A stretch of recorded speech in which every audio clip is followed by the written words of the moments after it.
Good morning, welcome to Trade Live with IG. It is myself and the scariest man we could find for Happy Halloween, Scotty Byrne. You got to tell that story. Yeah, just to illustrate the puerile and childish nature of a trading floor. Merlin Entertainments, which is actually not listed anymore again, I think they've gone private again. Is it not? Which owns sort of London Dungeon, Madame Two Swords, all that kind of stuff. On Halloween, you used to try to get as many orders as possible in Merlin Entertainments, because for some reason it was decided that that was the spookiest stock out there. So every time a sales trader would shout, "What's the price in Merlin Entertainments?" everyone would go, "Woo!" on Halloween. So, And not just on Halloween, every single day. basically, yeah, every single day of the year. But yeah, so if you think traders are smart, then they're not. What was the hearing aid stock? Oh, So there was a company that did hearing aids, and every time a sales trader would say, "What is the price?" yeah, it was a Danish firm, isn't it? I'm sure it was a Danish firm. I can't remember. I'll think of it. Then the trader would pretend that they hadn't heard the name of the stock. So this, sorry, say that again. And of course, every now and again, a sales trader would completely forget what the joke was. And exactly. All those years at university and all that money spent to make jokes that you make when you're 10 in the playground. Yeah, sales traders don't go to university. What are you talking about? Oh, yeah. Right, so well, seeing as we're talking about the good old days, let's get up, because remember, this is Scotty's last day. So let's get up a picture of the old team. There they are. So if you've ever thought that diversity was a good idea, this was the height of diversity in a team. This was the Credit Suisse Emerging Markets 2016. And you see Scotty there. You had hair, Scotty. It can reappear when I grow it out, but... Or is it the pavement? Maybe it's the shadow of the pavement. It could be the shadow. It's probably a street light shining on my head. So we've got Mo Patel there, down in the bottom right. Then we've got Ben Sebley. Now, Sebley was a Royal Marine, went to Afghanistan. Then we've got Lisa Sanchez from France. That's right. Do not tell me how to trade, it is how I feel. Do not tell me how to feel. Okay, I won't. Then Kareem Osman there, he's now a big trader in Saudi. Yeah, and then he runs Morgan Stanley, doesn't he, in Saudi? Yeah, and then the three Russians opposite us, the two lads there, Dennis and Yuri from our Moscow office were across visiting. Yeah. So and Natalia, of course, draped in fur, the classic Russian stereotypical sales trader, draped in fur and drinking champagne. So yeah, absolutely. So and then we did have a Jewish member of the team as well, but he didn't make it that night, did he? Minbut Paul. Oh, yes, his ankle was probably sore. So it was, literally we ticked all the boxes, didn't we? Yeah, what a brilliant photo. That takes me back. Yeah. And that was 2016, was it? That was 2016. Wowza. Yeah. At which point you had been at Credit Suisse for 26 years? Something like that, yeah, something like that. So that would have been 20... Yeah, that would have been 26 years, actually. Crikey. That's frightening, isn't it? So we worked out today is the very first day that Scotty has left the job to go to another job. To another job, that's right. Yeah, it's quite bizarre. I have been practicing for Monday morning. Would you like fries with that? So, yeah, hopefully. Where is it you want to go, mate? Yes, right. Yeah, exactly right. Yeah, exactly. Right, what's coming up on today's show apart from the Scotty Byrne show then? Yes, basically, yeah. Well, at 8:15 we have the wonderful Hannah Mayfield. Now, I met Hannah for the first time at the Finfluencer Awards yesterday. Yes, the story will come up on that.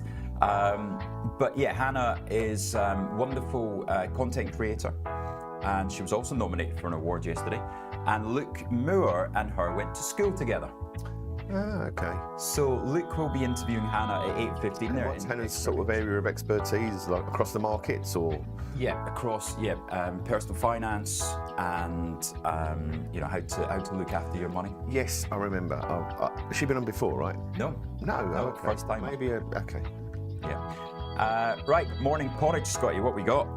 We've got the two Scotsmen and then the meat in the sandwich, me, listening to what's going on. I mean, it is going to be interesting, right? Because we're going to touch upon some of the features of the market this week and the mechanics.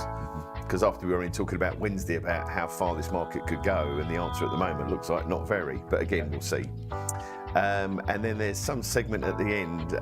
You didn't know about this one, did you? I did know about this one. No, I'm hoping that I have checked 3 times on Amazon that all the Gru outfits have been sold out. So hopefully I won't be getting dressed up for Halloween or anything like that.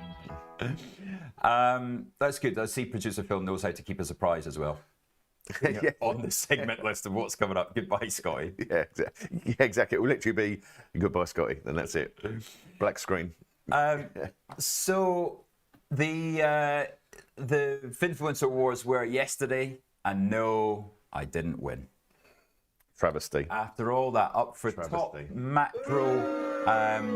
top economics content. No, I can't even say it. Never mind. That's why you come second. Exactly, yeah.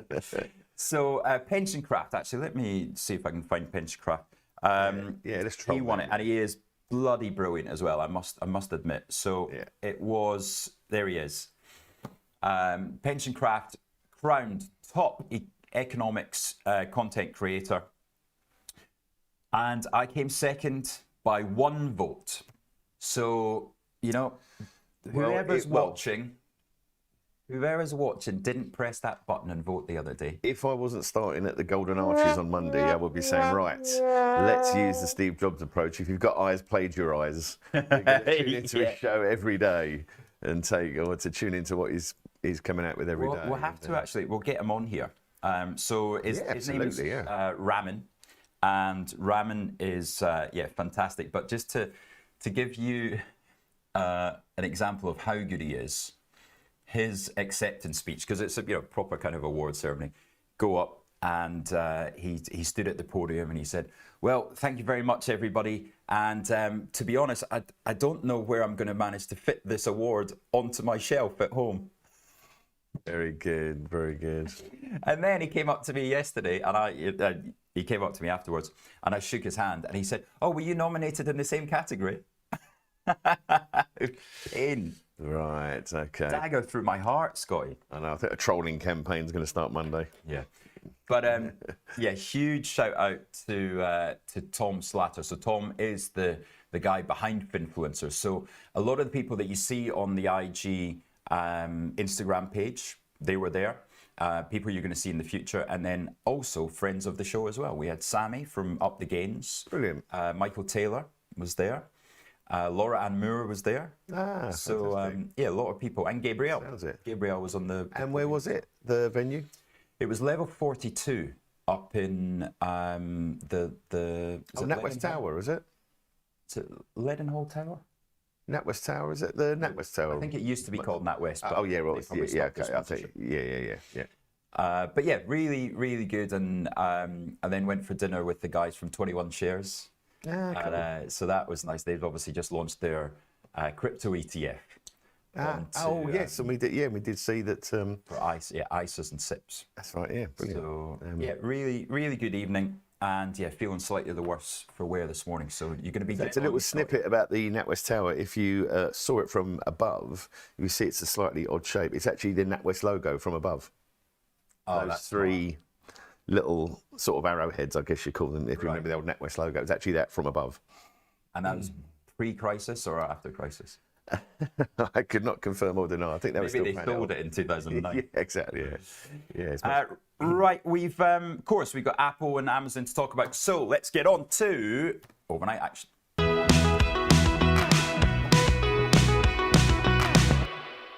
Aha, Julian knows Pensioncraft. Good stuff. Yeah. So you can underline how good this guy is. Yeah, he's 100%. Yeah, listen, I'm sure there's lots of good people out there, as we know. Yeah, some people are more deserving than others, but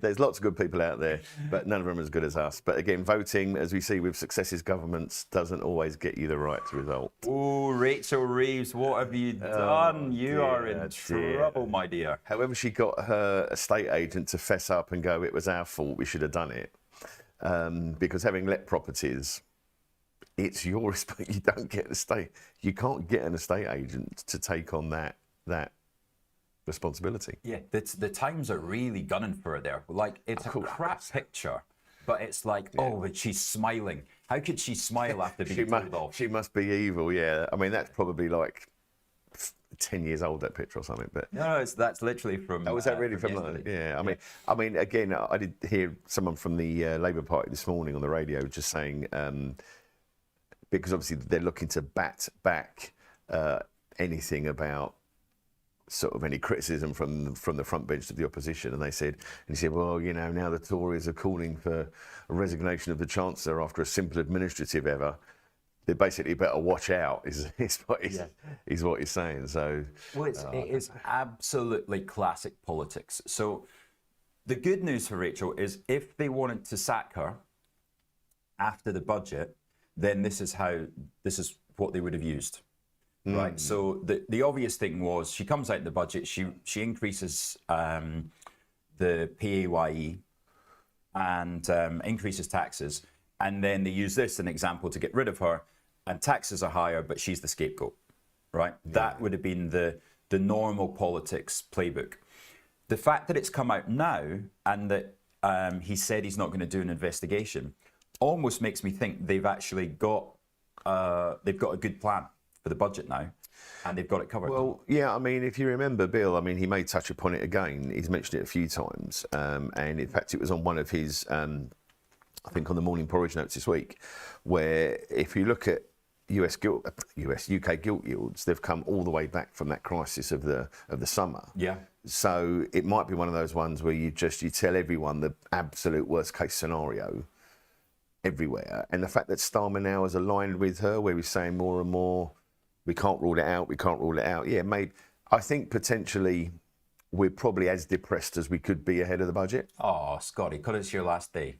Yeah, exactly right. But as a minimum wage worker from next week, I'm going to be campaigning for more support. Yeah, higher minimum wage. Higher minimum wages. And pension. And pension, exactly right. You are the triple lock. And as many cheeseburgers as you can eat. Oh, no, that's a bit too late for that. No, yeah, so I think definitely we were saying about sterling, right? Well, do you know what? I'm going to buy sterling on the back of this. So my hunch is that they're pretty confident they've got it together. So I have a 134 put. Right, so I'm long a put at 134, so therefore I'm short sterling. I see what you're saying, right? Okay. So I'm going to buy some of the delta against that. Nice. Short 130, 139. I'll buy, you know, two pounds a point. Nothing crazy. And I'm wondering then if we thinking that's going to play out at some stage as a little trading footsie short. If you think sterling's going to. Well, yeah, has. No, I don't think so, because if they get the country sorted out, then I would expect the FTSE 250 to go higher. No, 100%. And we've backed that on the podcast as well. Fair enough. On our portfolio. But yeah, well, we can talk about UK for as long as we like. But the stories are Amazon and Apple, of course. Yes, indeedy. So let's go back to our Times newspaper and look at Apple first of all, because he's got away with it. And he's got away with, I say that because disappointing sales in China, and he still managed to beat revenues. So revenues 102.5 versus 102.2 expected, but he's talking a big game for Q4. And that's because he had some supply issues. Basically, they couldn't make enough phones for the demand. Yeah, we touched upon that, didn't we? And again, he's also, as we say, this is where CEOs earn their pay, where he's talking about supply issues are going to get untangled. Yeah. So, look, he's done enough. No comments around AI, of course, but the stock popping higher after hours. 3 last night when I looked. I don't know if it's held it's back. Dropped back a little bit, actually. Yeah, it's a little pullback. Yeah. So, but you know, had a nice little drop first of all, about 261. Had a small shocker there. Yeah. Oh dear, oh dear. And there it is. Out on the keyboard. Yeah. Now you can see the eagle eyes amongst you. I bought 80 shares up there yesterday at 283. And that's because I have a bit of an option structure on, and I've got an option structure on Apple and Amazon. Okay. And it is going to be an exciting evening, Scotty Byrne. I'm very much looking forward to the US hours. Not so much for Apple, but for Amazon. Wait until I show you what I've got in this Amazon. Come on then, let's have a look. Right. Now, thanks to Julian Wheeler, who came in last week and he said Amazon was his top pick for the results season. I am long 3 calls at the 232. So I own 300 shares for expiry tonight at a level of $232.50. Well, I suppose if the weekdays expire, I mean, it's not triple witching, Hey. but it is Halloween. So yeah, looking out tonight. Okay. So that's 8 p.m. tonight. Now, the problem is that I max out, right? And we're talking 300 shares of Amazon is, $72,000. So it's probably a little bit bigger than I certainly would normally play. But at $255, I then sell those 300 and go short 300. So the reason you do that, of course, is to make the structure cheaper. So it's a structure. And then I was also short the puts at 207. So you can see it was 555 minus 2 times 69. Scotty, what's 2 times 69? 138. Yay, there he is. And then plus the 103 from there. So that's 238. So I paid about $3 for this structure, right?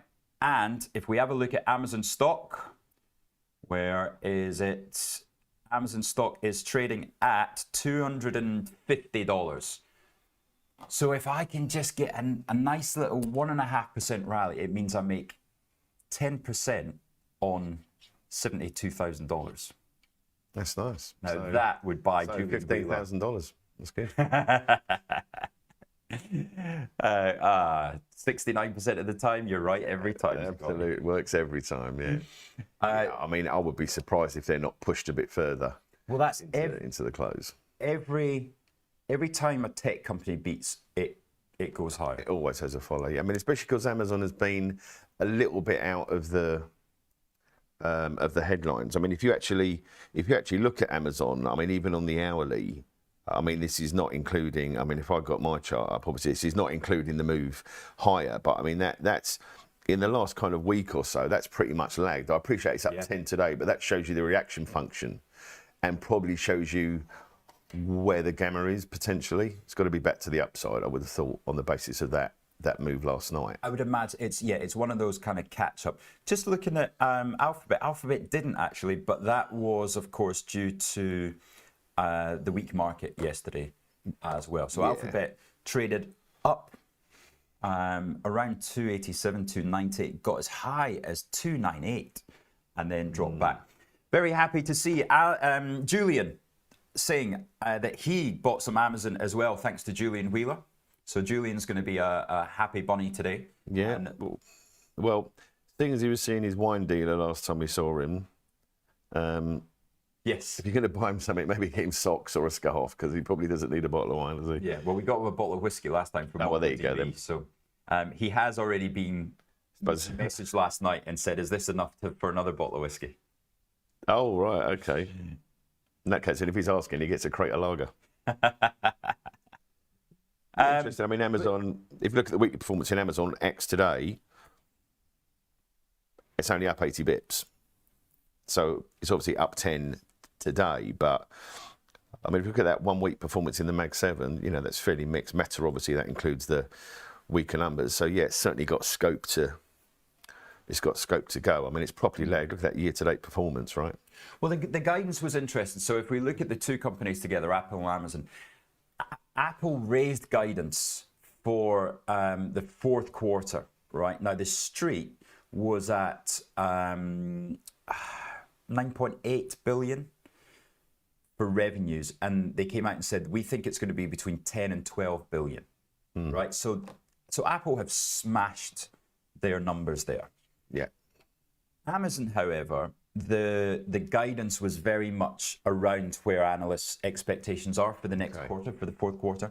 So they've had a huge beat on AWS. That's where it came from. AWS grew 20% year on year. That's the biggest rise since they've had in the cloud since 2022.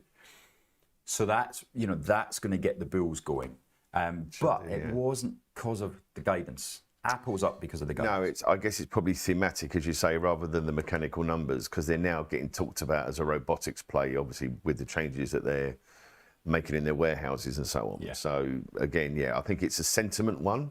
So whether it runs, as you say, mechanically in the numbers, as we were talking Wednesday, it's probably not going to change the EPS a great deal for now, or the PE. But however, the fact it's lagged as much as we've just seen there, Exactly. it's definitely into a Friday ahead of the long weekend. If there's any more shorts out there, they'd most probably want to close that, wouldn't they? So let's do our official bit for social media, Scotty. Yes. Right. Otherwise, Sophie will tell me off. Oh, crikey, okay. So if we can get that up on the screen, guys, then you can see Amazon beat Wall Street estimates for quarterly revenue, and its key. I'll start again, won't I? How many times have I messed this up? That's all right. Amazon beat Wall Street estimates for quarterly revenue in its key cloud computing arm on Thursday, but disappointed with its weaker retail business as companies continue to spend relentlessly on artificial intelligence. It also raised the amount of money it's going to spend on CapEx for AI. But that didn't stop the shares. Oh no, up 10% overnight, with huge cloud demand helping Amazon ease the pressure from the weaker growth in e-commerce. Amazon Web Services reported a 20% annual rise in revenue in the third quarter to September, beating estimates of an 18% increase. Net income for the 3 months to the end of September was $21.2 billion, compared with $15.3 a year ago. Sounds good to me. Got it in the can. Get that cut. Get it out on YouTube. Get it out. Hey, exactly. It's not like this is live. It was all recorded last night anyway, so. Let's see Pension Craft do that. Exactly. He'd do it. He doesn't walk around the streets making videos, does he? Like the real McCoy. No, I think he does, Scotty. Oh, does he? Oh, okay. Well, he does that. He's got his own fancy studio at home. Oh, very nice. And do you know what will really get you going? He's ex-UBS. Oh, good. Well, he's obviously a bad guy. He's a bad guy. As Trump would say, he's a bad guy. Must be a bad guy. Now, what was your story about Trump overnight? That was a good one. Yes. So, there's a bit of a sado I am. I'm on the White House and POTUS Instagram feed, and he seems to appear. He's obviously flying around the world. As I said to you, he was termed in the Times yesterday that he's flying around Asia like a mafia don, shaking down the neighbourhood for money. But he was. They were obviously flying on Air Force One at some stage yesterday, and the plane was shaking because there was a bit of a storm, a bit of turbulence. And he was standing there going, "Oh, look, I'm shaking. Some people are going to say I'm not fit for office." I was just like, he needs a Sophie. He definitely needs a Sophie, doesn't he? Nobody can keep that man under control. No, absolutely right. Absolutely. Right, it's 7:53, Scotty. What else are we going to be watching this one? Oh, Glaxo. Whoa, that's saved me. That has been a real treat. Is that right? So Glaxo, remember we bought it at 16, on the upgrade, yeah. Was it the upgrade? Yeah. Was that Wednesday? That was Wednesday. 1679, year I was born. There you go. I don't lie. That's when you graduated. Yeah, fair enough. Yeah. So we'll be watching that one on the open. Nice. You're a little bit worried about the breadth of the market, aren't you? Yeah, market breadth. It's one to look at just as a quick check. So when you're looking at any metric like this, so we'll just remind ourselves of where the SPY. Yeah, well, I know I need to get the chart up. It's not ready yet. Honestly, right? Okay. So yeah. So basically, let's go back to the daily. So at the moment, I try to take. Oh my goodness, look at that. That is horrendous. Okay. So at the moment, I've only got two simple indicators, which is the 50 down the 20-day. Because at the moment, market's in an uptrend. So we only need to look at the breadth really for the 50 down the 20-day. Okay. Otherwise, you get a bit too bogged down. But when we look, so here's the breadth for the 50 and the 20-day. So this is advanced decliners on the NYSE. Right. So basically, where more stocks are going down than going up, it's a yellow. It's exactly. Yeah, it's a down. So I mean, if you look where the S&P is sort of levitating above the 50 and 20-day, it's in the uptrend. It's fine. It's looking at, but I mean, in the last 1, 2, 3, 4 sessions. So this week, despite the fact we had the breakout on Monday on the good news of China trade war, breadth is dropping away. I mean, look at the 20-day. So that's the shortest term measure. Okay. And the nearest measure, that is a very significant drop. And then look at the spike for the put-call ratio on the bottom right as well.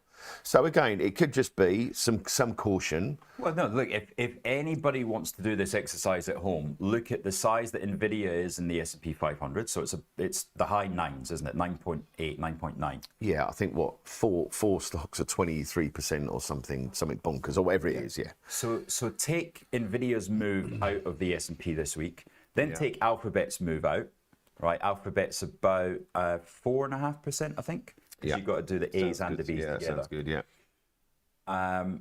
And then take Apple and Amazon out, right? So you've got the S&P 496.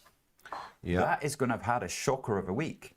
Well, so if we look, that lighter blue line. That's effectively X the mags. So that is the equal weight ETF. It's obviously including mags, right? But equal weighted. So that's the S&P equal weight ETF. So yeah, you basically got a differential. So, can we go in tighter though? What's the 7-day move on that? Yeah, we can shorten that down. Let's look at the hourly. So yeah, so you can see, look, the last. So let's get rid of that drawing because that's just making it messy. So look, you can see here, since this break higher a week ago, so this is an hourly chart, so you get 8 bars for a day. You can look at the divergence this week again. That's a very similar. Do we have that in percentage terms? Yeah, so that's expressed here. So effectively, S&P is up 4.3%, and the equal weight has dropped 30 basis points. So you're talking about almost 5% differential in the price performance in a week. Right. Well, that's why I'm short Russell. I'm short the Russell. Well, I mean, again, especially now, he's poured cold water on the potential of the rate rise. And as we said about Main Street, numbers for Chipotle, the famous food poisoning recovery story, where they were down, 18%, something like that on numbers, and citing inflation in the high single digits. Sorry, people don't want to spend £14 on a burrito that they take away in a small bag. No, exactly. If they were traders, they'd be spending 25, but not everyone's a trader. So yeah, it's go to Greg's. Exactly. Yeah. Even traders are going to Greg's. Right, we're going to have a quick 1-minute break. Then we're going to come back, and we have some good news from the London Stock Exchange. See you in 2 minutes.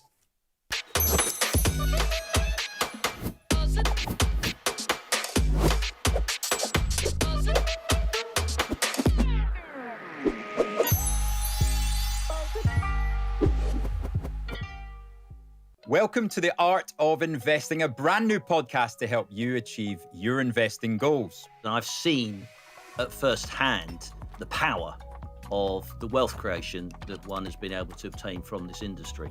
What we're going to do is we're going to put it into action by creating our own model portfolio. We're going to be talking about the big indices that are around the world, because that is probably some of the safest ways for you to invest your money. We need to bring this to everybody and help them then take control of their own investment story. Join me, Rich McDonald, and my co-hosts, Mark Spice Holden and Chris CJ Fellingham, every Friday when we bring you updates from the markets and insights from our combined 100 years of investing experience.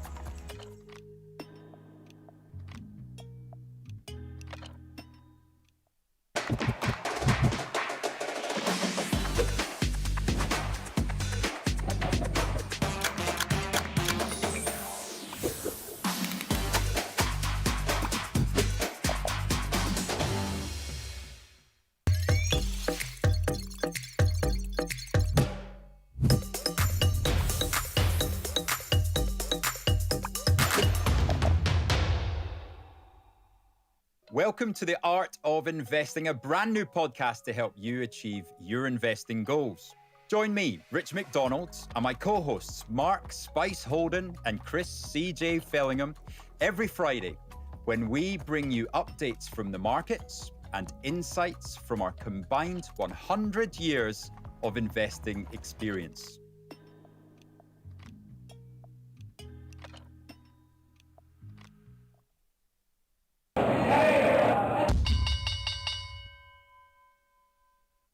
Right, we've got 30 seconds until the bell then. So just to report, Nikkei's really strong overnight, up 1.9%. That's on a dollar yen at 154. So we've been seeing it in the high 152s. Yen has weakened. 154, that has shot The Nikkei higher by 1.9% to 52,000. Yeah, and as Hang Seng, China weak though.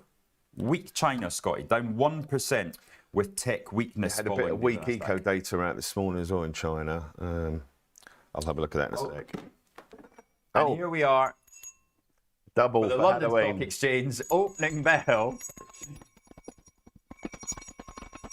And it's Friday. Where are we then with these stocks? It's been a long week of reporting season, but now we are here on Friday, Halloween. Let's see what is going to spook the market this morning. Well, it's WPP down 2.6%, so poor start there. Burberry down 90 basis points and BP weak as well. Scotty, what have we got on the upside there? Who's the winners today? Nephew, yeah, drug. Oh, it's interesting. Smith and Nephew, bit of a. That's quite a mixed little tick higher, isn't it? That I think you could say that's probably a tentative little mix, isn't it? Come on, Scotty, for our blind viewers. For our blind viewers, Smith and Nephew up 0.5%. Travis Perkins, Tesco, Diageo, Aberdeen, all up a little bit. Perhaps a chink of light here and there in some of the consumer names. We've just got a few of those just ticking up. Marx's, Kingfisher. Just having small gains on the day. Rolls-Royce seems a bit stuck as well, unchanged. That probably needs results again just to give that a little bit of a push, which I believe are a little bit later in November. But a pretty muted start. But yeah, interesting to see Smith and Nephew leading the early charge. You don't see that very often. It is. I'm not joking about the blind viewer. So we actually had a guy came up to me at Sodsnoff's thing, and he said, I just want to say, you probably don't realise, but you reading out what the market's doing every morning, okay. Because I can't see my computer. Well, enough respect to that person then for still following the markets. And Trace, massive respect. real proper Yeah, massive respect. So yeah, good to know that my voice is better than a robot's that he's usually has reading the stuff. Absolutely, yeah, absolutely. So, and I say that because my own father was blind as well for the last 8 years of his life. So the guide dog used to have to trade for him. HSBC down 88 basis points. We've got Burberry, we said, BP. So it's just a little bit of weakness across the board. Let's see where Glaxo is, because I must admit that has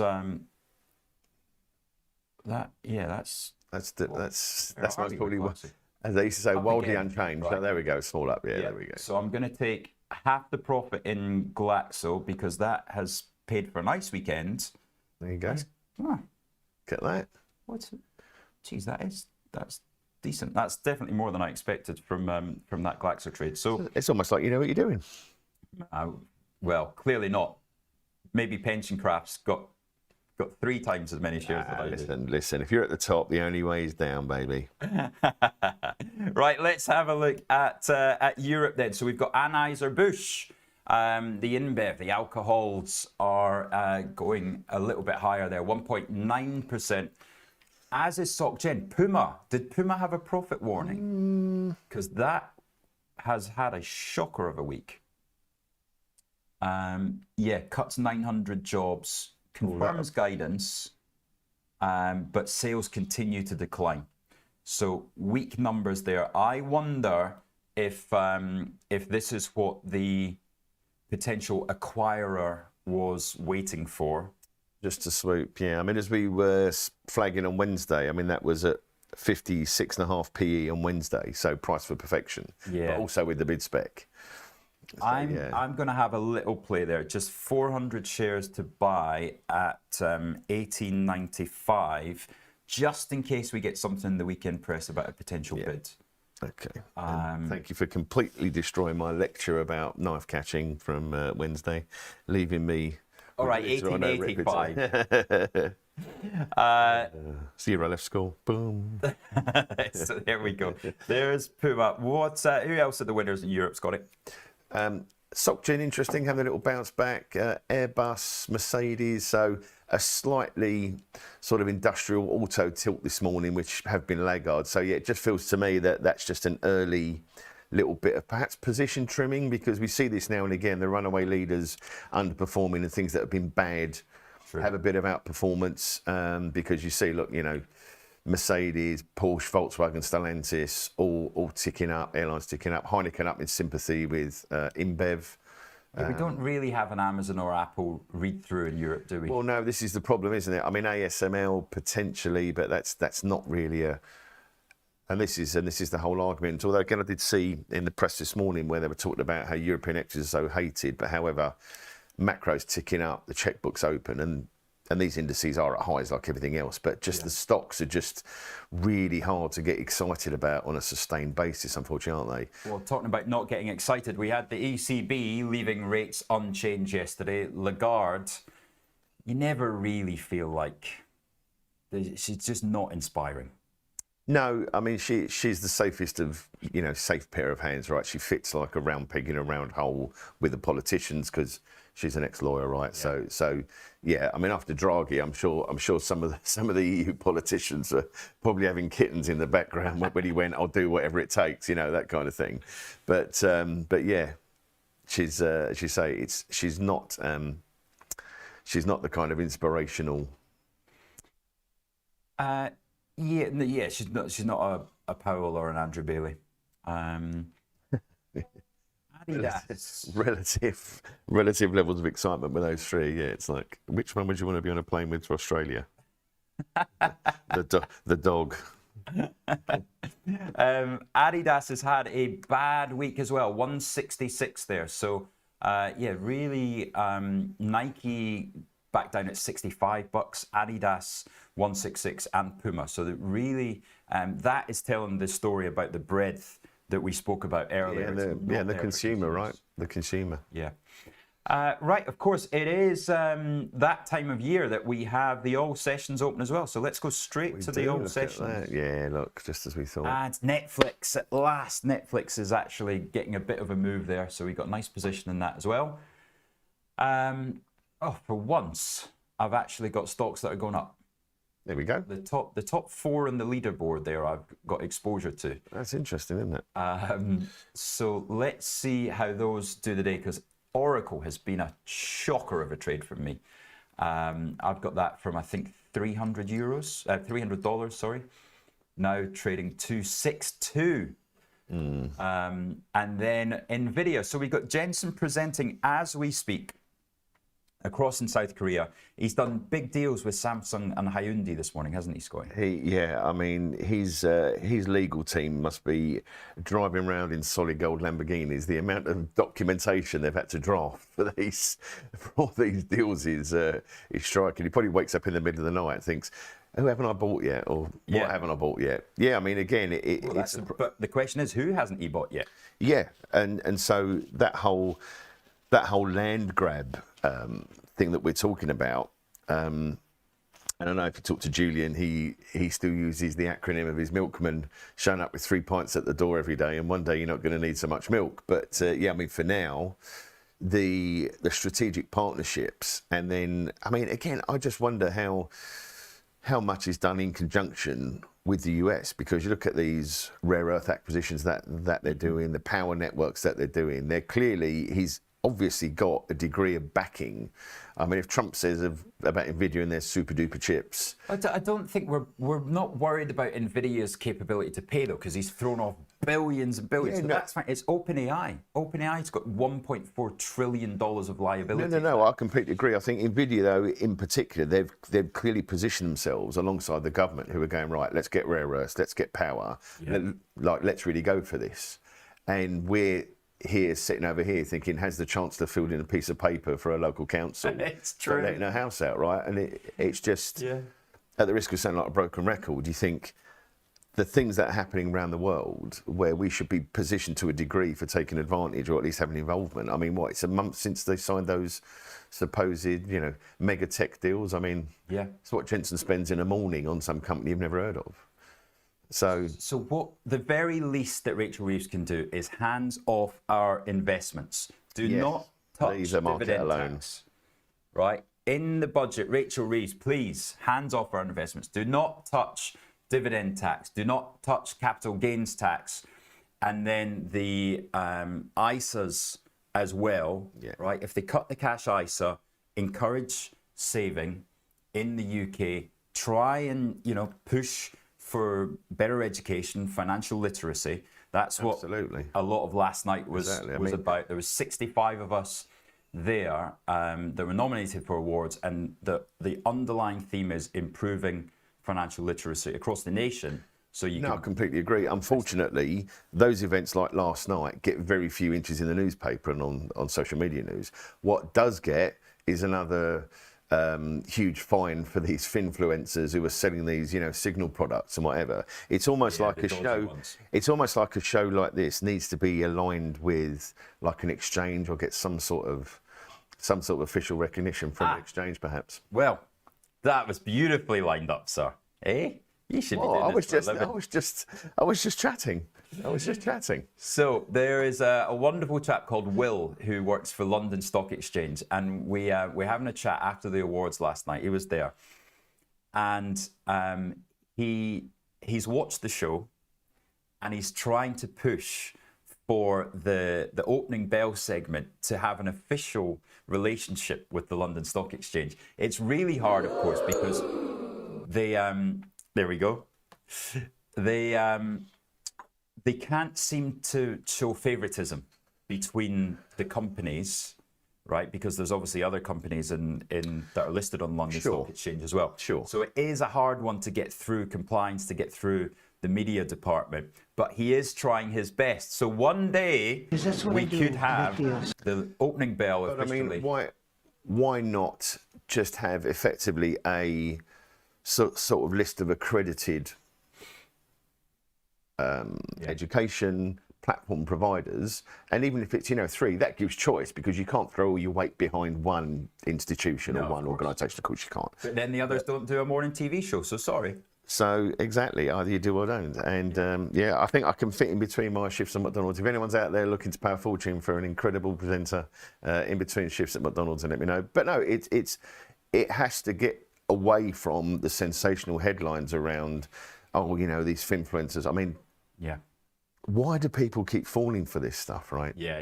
Right, and it is. Especially the crypto lot. Well, it's just all this stuff, and I just think if they got a chat with the Exchequer and they just said, listen, we're going to identify 3 or 4 firms, they're all listed, so they're all fully audited, accredited, FCA, et cetera, and we're just going to encourage people to just use their platforms, not to say you have to, but just encourage people to use their platforms. Yeah. And just to say, look, you should be checking this out. We've done the due diligence. Yeah. We've looked at the product. Well, I tell you, the person who has read that FCA document on content creation the most is Tom Slatter at Finfluencer. Right. And the guy who organised the awards. And he is so good. Like, I have learned a lot from him Yeah. on bet. exactly what the FCA want, what they're looking for. 100%. And to continue this chat, we have a fellow Finfluencer coming up, Hannah, after the break, coming up with Luke Moore, who they know each other well because they went to school together. And so we'll hear more from Hannah on what she thinks about that side of Finfluencer. Absolutely. And the helps it can make, because her, I guess, I'm Rich Macro Trades, and hers is What is Wealth? So, much better name. And I should ask Hannah a bit more about some marketing and branding ideas for my own page. These conversations never hurt. The more conversations you have, the more chance you have of... right, time to guess the chart. It is. Maybe my last one. Oh, there's a special song, apparently. Hopefully it's set to the McDonald's theme tune. But, it's a guess the chart. Let's see if I can actually get this one as a farewell guess the chart. Are we going to listen to the music? I fancy it might have Scotty's name in it, perhaps. Nah. The song is called Goodbye Scotty, and it's a Canadian stock. Canadian, blimey. It's only about 4, isn't it? Luke Moore and Hannah coming up after the break.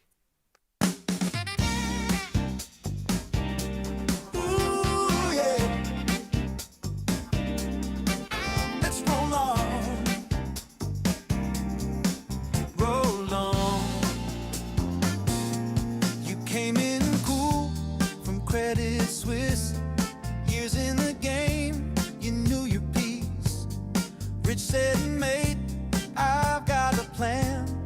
Next thing you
steadiest hand we've ever seen.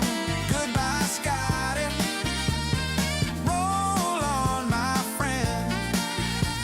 Oh, the market hums your song tonight.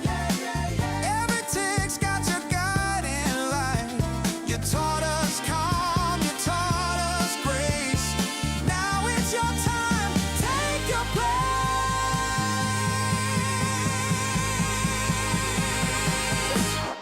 Goodbye, Scotty.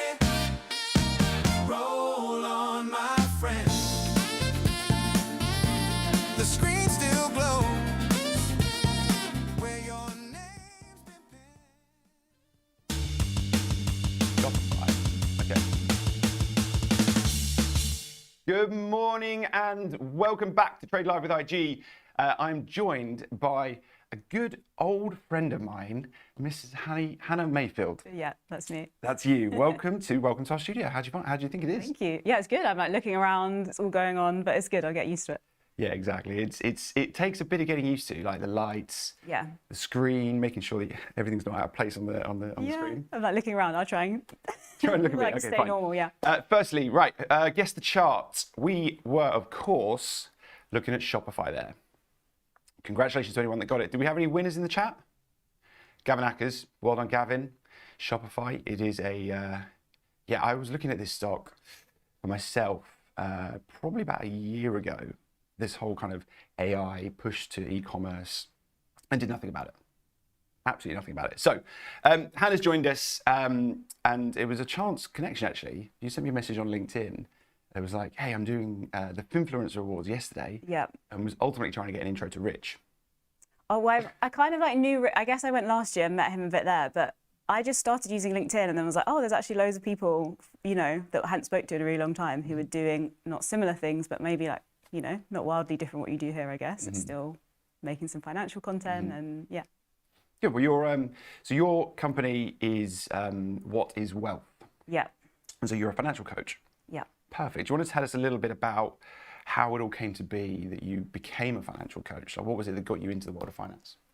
Yeah, so it was really life curveball. I used to work in fashion, and then oh yeah, my website's It's a going. nice website. It is. I got to say, it is a beautiful website. By the way. Yeah, my friend designed it actually for me, so It is she'll be happy to get a shout out. It's absolutely stunning. What should we give her a shout out? What's her Yeah, name? Hannah May Studio. Hannah May. Another Hannah, yeah. I have a lot of friends at Hannah's and Anna's, so it all gets a bit crazy. But A little bit. This is my favourite part. I thought investing was a boys' club. Let me woman-splain. yes, Love that. because I think women especially have felt pretty excluded, and my whole journey into investing was I started my career in fashion, like had no idea about investing money, just like wasn't in my sphere. And then when I was 22, my dad died, and I received some money, and I just realised like I have no idea what to do with money. I have no one that I have these conversations with.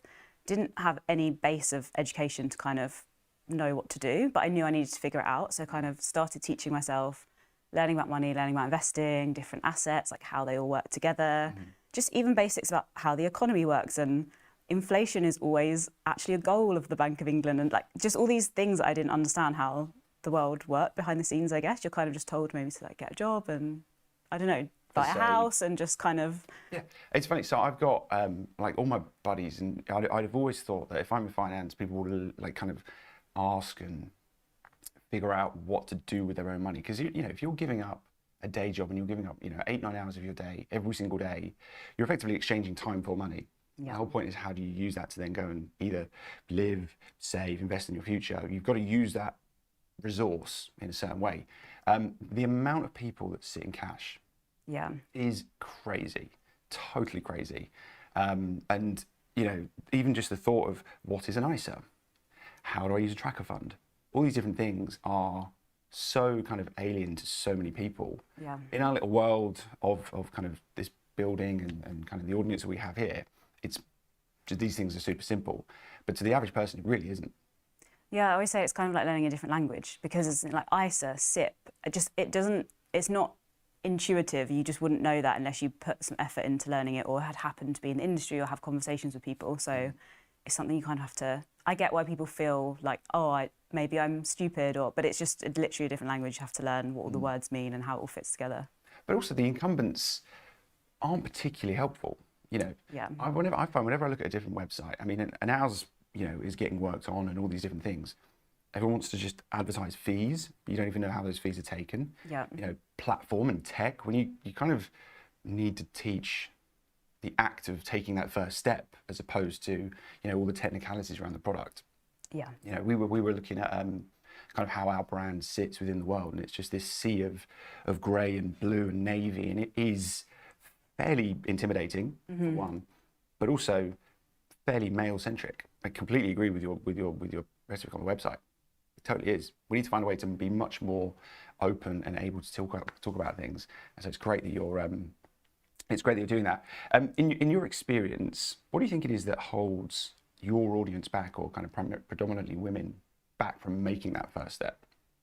I think it is just there aren't loads of spaces to go to, or maybe you don't have people in your circle that are having the conversations as much, and then you kind of just wouldn't know about it. I think people also now understanding more. Like, I think there's been a big shift maybe in the last 5 years as I guess more content is coming out. People are like, oh, I should be investing. So I think that kind of like that step has kind of happened a bit where people are like, oh, maybe I should be doing something with my money. But then the next part is getting stuck on, like you said, you go on these websites and you're like, I just feel more confused because I have gone on them and I don't understand some of the language, or, a lot of people think that maybe an ISA is a type of investment, not an account type. And it's just those kind of misunderstandings that then make it, you kind of like, I think people put it off as well. Yeah. Sometimes people are like, oh, I would love to do that, but I'll do it like next year, or I'll do it when I have more money. And it's really because it is a bit intimidating at the start if you don't have someone to maybe guide you through it, or you've never been taught it. I remember the first time I put an investment on. Yeah. I remember exactly what the share was. It was Sentiment Egypt at the time, and it was I'd read in an article somewhere that this gold mine in Egypt was going to be the next biggest thing. And I remember I think it was a couple £100, and I put it and I invested in it, and I was like, oh my God. And I stared at it every single day. Refresh. Every single minute of every single day. I was like, oh my God, because this was my first entry to kind of risk and finding out what risk is. And I'm like, I could lose money doing this. Why would I lose money? That's just the worst possible thing. And I was intimidated, and I'd had, a couple of years working in a place like this. Yeah. When it's your money, it's a completely different place to be. Yeah, I think people get very paralysed because it's like, I don't want to do something wrong. And it is hot. Like, everyone's, you can't predict the future. So it is easy to think like, oh, I could do something really wrong here because I don't know exactly how this is going to pan out. Because no one has a crystal ball. No one knows exactly what's going to happen. No, of course not. No. So that obviously makes it just scarier anyway. You don't have complete control. It's not the same as savings, right? When you kind of like, no, I'm getting this, it's set. I suppose it's the element of it not being guaranteed. Yeah, exactly. But I suppose there was obviously strategies to do that, and kind of to kind of move the odds into your favour a little bit. So if you were going to sit and a new client comes to you, or a new person comes to you and says, right, Hannah, what do I do? Where would you typically say, right, step 1, step 2, step 3? Kind of how do you go about helping people through that journey? I think a lot of it is figuring out the different places that you could put money, like what are the pros and cons of all the different types of assets and things, so you can actually compare them. Figuring out like, how much you need in cash first. Then, okay, is there more I can do for like my future self? Start putting that towards, and then where do I want that future money to go? Like, how do I want to split it up? Do I want it to be in stocks? Like, what kind of stock market investing strategy might that be? Like, should I go for property or So kind of a gold is obviously really big at the minute, or well, had a little drop, but in general over the last 5 years. So it's kind of understanding what the pros and cons of all those are as well, and putting it together if you've got a bit more cash that you're sat on. But I think for a lot of people, I do think the stock market sounds really risky, but it is super liquid. You can get your, you can get your money out if you need it. So there are a lot of pros to it as well. I was having this exact conversation with a friend the other day, and I think we're kind of hardwired to think that property is the only way that people make money. Or like, I put all my money in my house. It's exactly what my parents did. Yeah. And we were kind of having a heated argument about, he had a bunch of cash, and we went to uni in Nottingham. And so the whole point is, he was like, right, if I can buy a flat in Nottingham, I can rent it out. And and we got eventually to the point where it's like, what is your ultimate yield that you were that you're going to get to? And it came out something like 4%, right? And that's a big lump sum investment. Take away all the layers of fees and management agents and all this stuff, you came out with 4%. And I said to him, I was like, you can open a cash account now and get 4%, pretty much 3.75, 4 with us. You can find a way to get that same amount of money, and you're right, you can get it in and get it out straight away. So why bother with all the other hassle?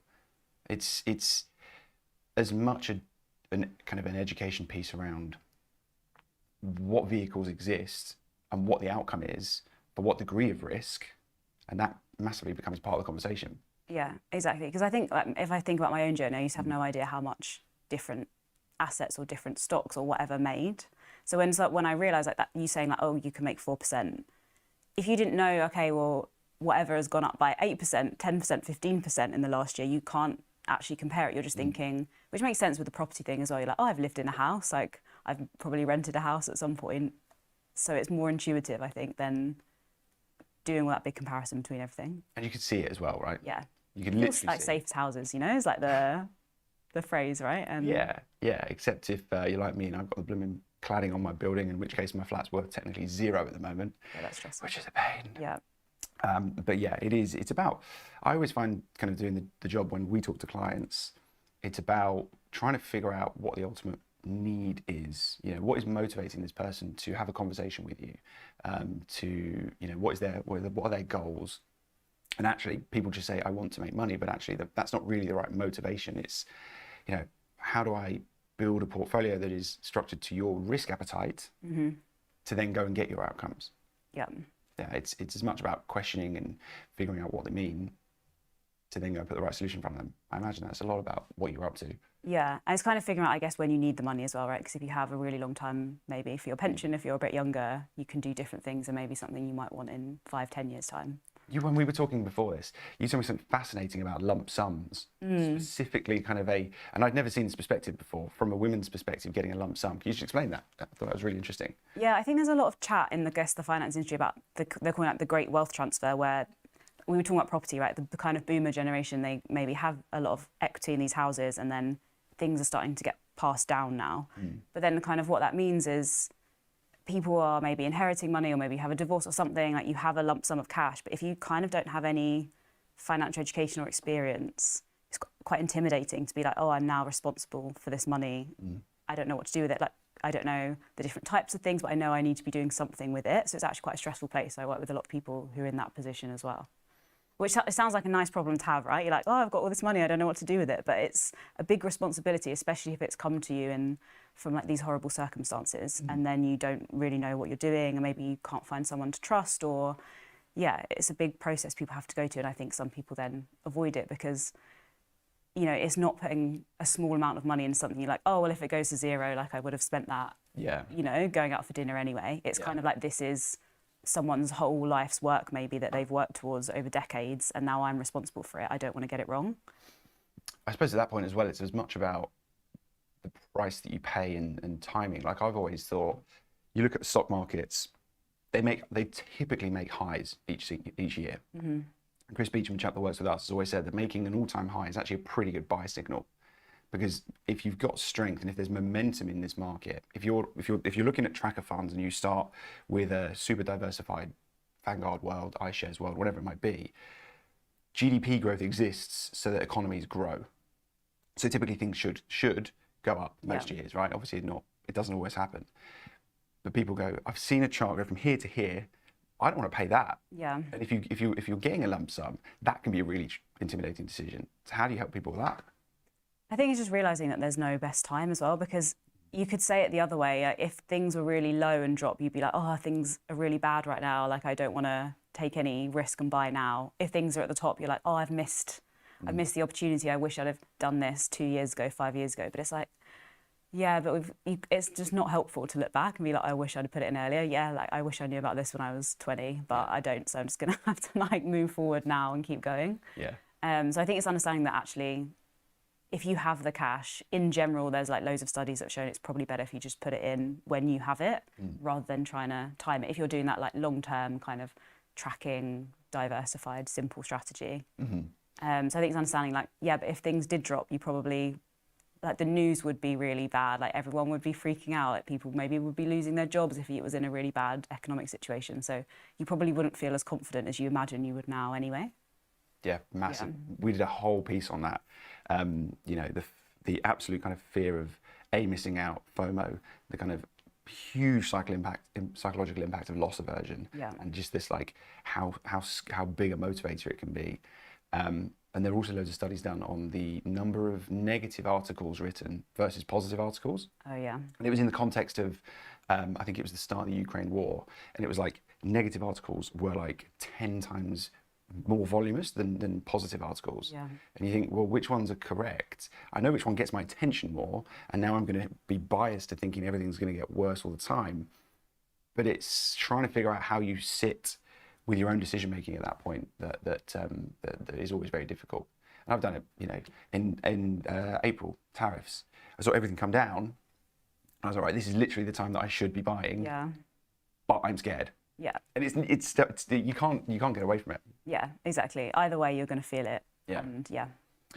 So I suppose that brings us around to in your world, when you look at risk, what do you consider to be more risky? The risk of doing something or the risk of not doing something when you're talking to people you work with? I think what was a big switch for me and a good starting point for people is I'm like, okay, well, your pension is invested. Like, you're probably already an investor, like your private pension. And then you're like, oh, okay, well, the government like really encourage us to put money into our pensions. They give us tax top-ups to do that, and that's invested. So maybe that is actually a sensible long-term thing to do. So that was kind of a way that helped me. And like, I think other people are like, oh, okay, maybe it isn't this really risky thing. And actually, I think when you understand inflation properly and you kind of zoom out, I think the example I often give is in 1975, I think the average house price was £10,000. That's actually insane. That's and now like crazy, 50 years later, it's 250 or 270. Mm-hmm. I was like, imagine if you were in a time machine and you're like, in 1975, you're like, okay, I'm going to keep that in the bank. And then you kind of fast forwarded to today, you think you can buy a house and you'd be quite shocked. So it's kind of like, okay, actually, when I zoom out, I can see what's happening. And I think because the last few years we've had more inflation, people are like getting it a bit more, because obviously people are feeling it every day. Like, oh, my money isn't going as far as it used to. Yeah. So it's a bit more tangible than I think in previous years. People are like, oh, okay, I see that maybe I need to do something with cash. Yeah, I have more of it. the way I've always tried to, from my perspective, tried to justify that pension piece is that if you're doing it through a SIP, when you're, I don't know what the age is at the moment, but you can draw down a certain percentage of your pot, tax free. The rest of it you're going to get taxed on, and you've got to be careful about how you withdraw it. Yeah. And I kind of thought it's like the government is riding on the same trade as you, because they're going to give you tax relief today, but in 20, 30, 40 years time, they're going to tax you on the way out. Pound for pound, they're probably going to earn more off you on the way out. So they're actually kind of doing the same sort of trade. Yeah. I guess it's always changing as well, the pension. I think also people can get quite nihilistic about it and be like, oh, what's the point? And it's all going to change by the time we get there anyway. But it's like, well, I don't really want to risk that either. Like, I don't want to risk having a really uncomfortable retirement. So Yeah. So how would you? So if you had a new was it clients that you work with, kind of coachees, mentees? What do you? Yeah, I do quite a lot of different things, but sometimes I do work one-to-one with people. Yeah. So if you had someone that was new, where would you get them to start? What would be the first thing you do with them? I think it is understanding like your future. I'm very much like money is a tool for your life. Like, I don't really care about it for the sake of it. It's like, okay, what does that afford you? What are your goals? Like, what do you want your life to look like? So I think that's a really good starting place to be like, yeah, what do you want? And then how can your money support you to do that? And just putting it in the best places to give you the life that you really want and do the things you care about. And I think, like, for me, I've had to take a lot of time out caring for family members, and being able to do that is really important to me. So I've always been very like, okay, I always want to be able to have some means to be able to do that again if I need to, because that's been so important in the past. And just like those things, life stuff, and like making it real and tangible, because then you understand like why you would do it. Because you were saying like, oh, just the goal of like make more money maybe isn't that compelling really in some ways, because you're like, I don't get, and then the loss aversion is going to kick in. So it's like, okay, what does this actually mean for me? And like just understanding how to forecast stuff forward as well. How much cash do you need? What are the different types of assets? How they work? Just like how much money people make as well. Like I think a lot of people have no idea how much you actually can make if you get your money working for you. Yeah. So it's covering like all the basics pretty broad, and then getting more specific on. Yeah, and I always found those things like a calculator that shows you how much if you deposit this much per month. That's great, but it feels so unattainable at the time. You say, right, if I start with £100 a month or £50 a month or whatever it might be, it does build up. But when you look at it and say, right, your pot could be worth X in 30 years time, you go, well, 30 years time is a long time. Yeah. Like it feels so unattainable at the time. Boise, I see your point there. Yeah, historically, house prices have doubled every 10 years. I don't know if they're going to double 10 years from now, if I was trading that, I don't know if I would. What do you think?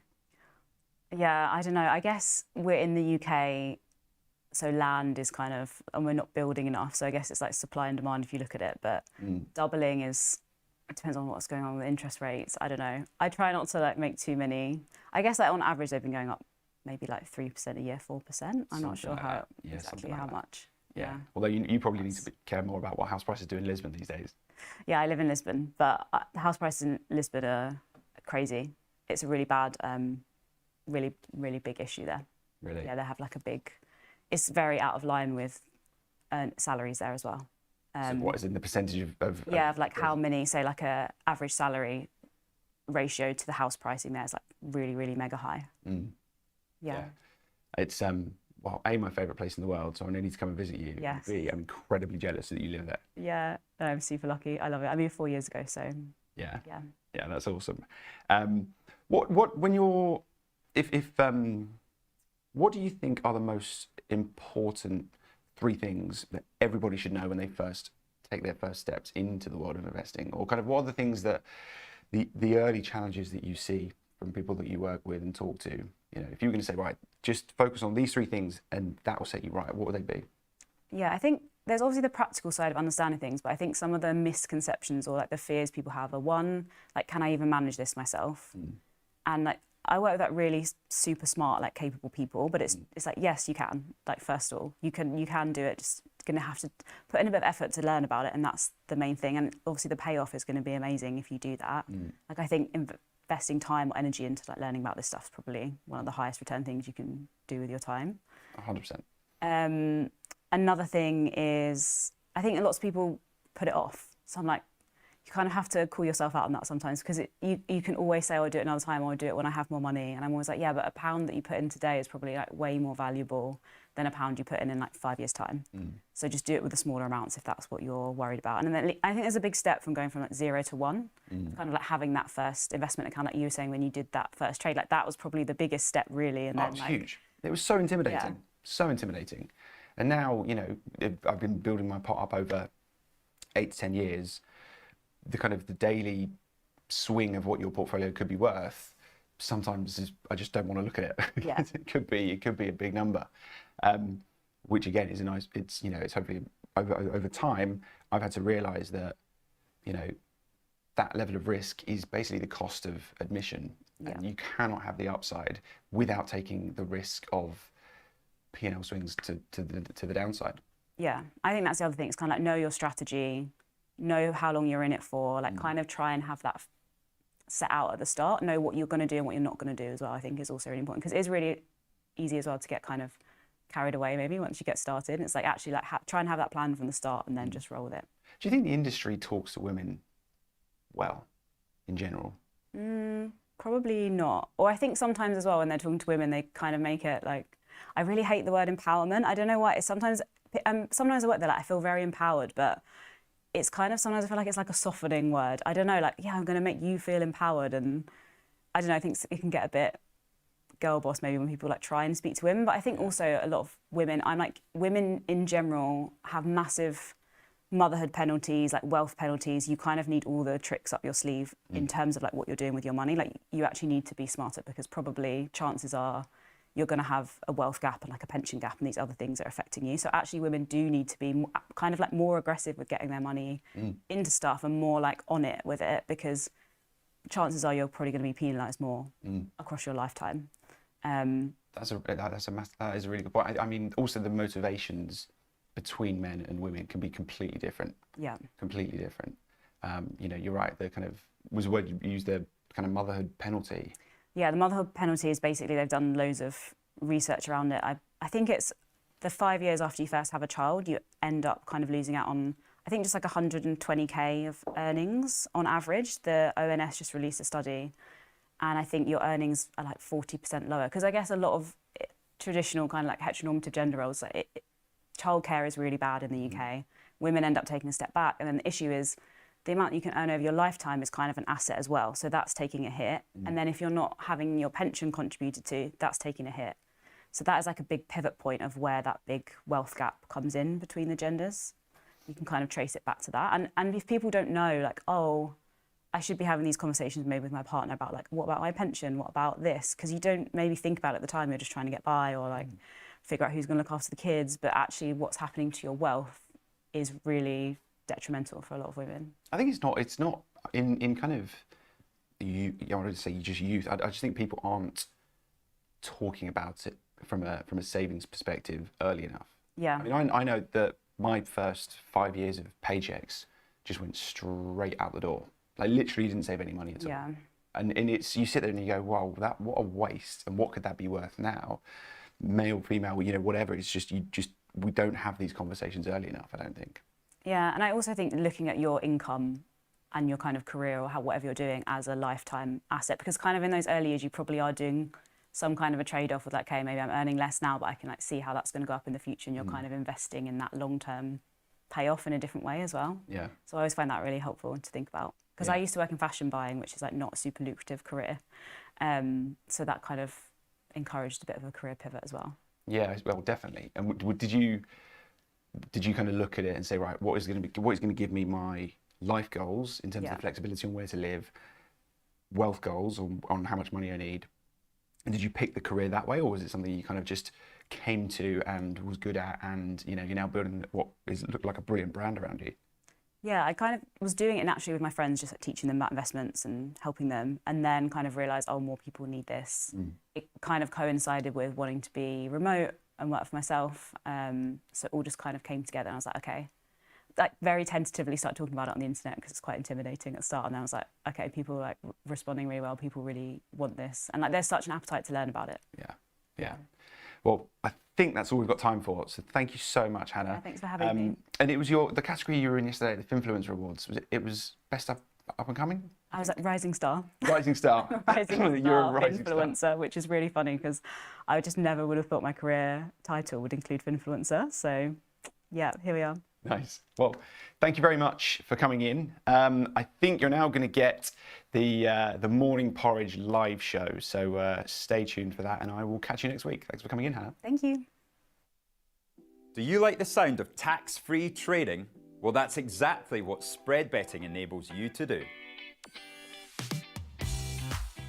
This tax-free way of trading lets you speculate on the price of over 17,000 financial instruments, like shares, indices, forex, and commodities, without actually owning them.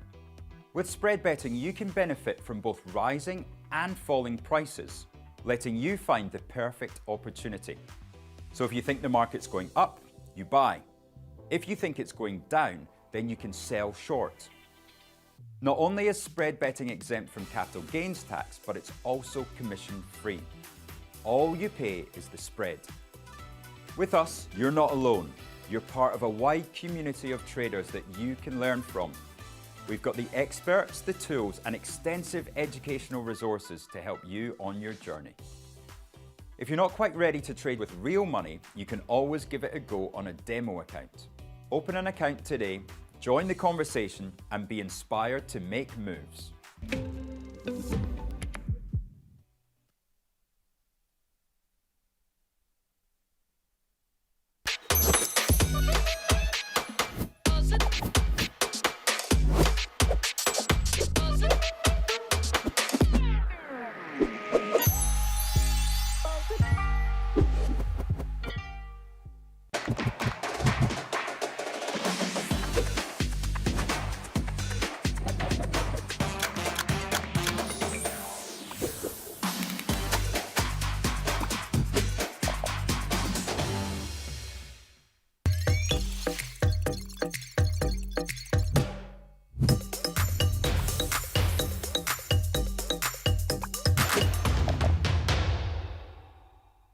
Hello, I'm Axel Rudolph, Senior Technical Analyst at IG and Fellow of the Society of Technical Analysts with over 30 years experience in trading the financial markets. I've been following cryptocurrencies from the very beginning, and with IG's new crypto offering, I can finally share my technical analysis expertise on crypto with you. So join me every Wednesday morning for my new show, Charting Crypto, where I'll be answering your technical analysis questions on all things crypto, live on Trade Live with IG.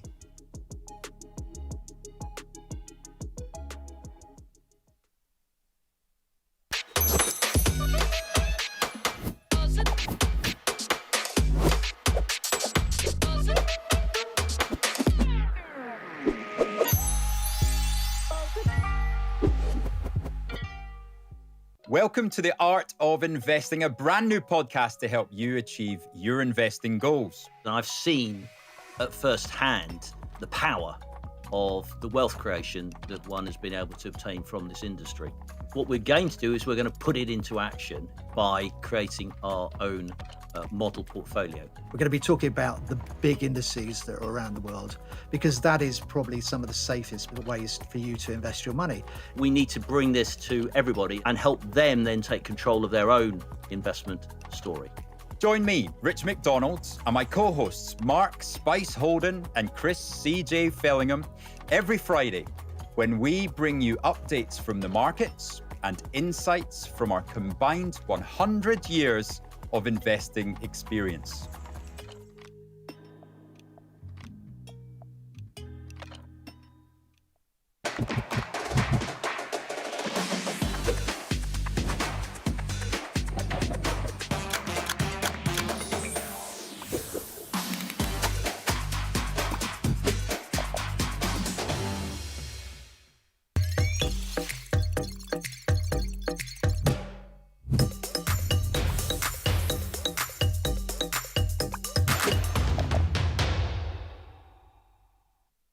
Do you like the sound of tax-free trading? Well, that's exactly what spread betting enables you to do. This tax-free way of trading lets you speculate on the price of over 17,000 financial instruments, like shares, indices, forex, and commodities, without actually owning them. With spread betting, you can benefit from both rising and falling prices, letting you find the perfect opportunity. So if you think the market's going up, you buy. If you think it's going down, then you can sell short.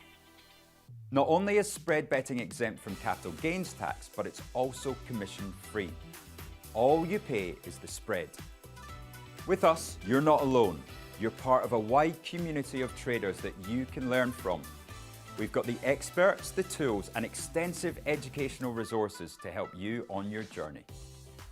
If you're not quite ready to trade with real money, you can always give it a go on a demo account. Open an account today, join the conversation, and be inspired to make moves.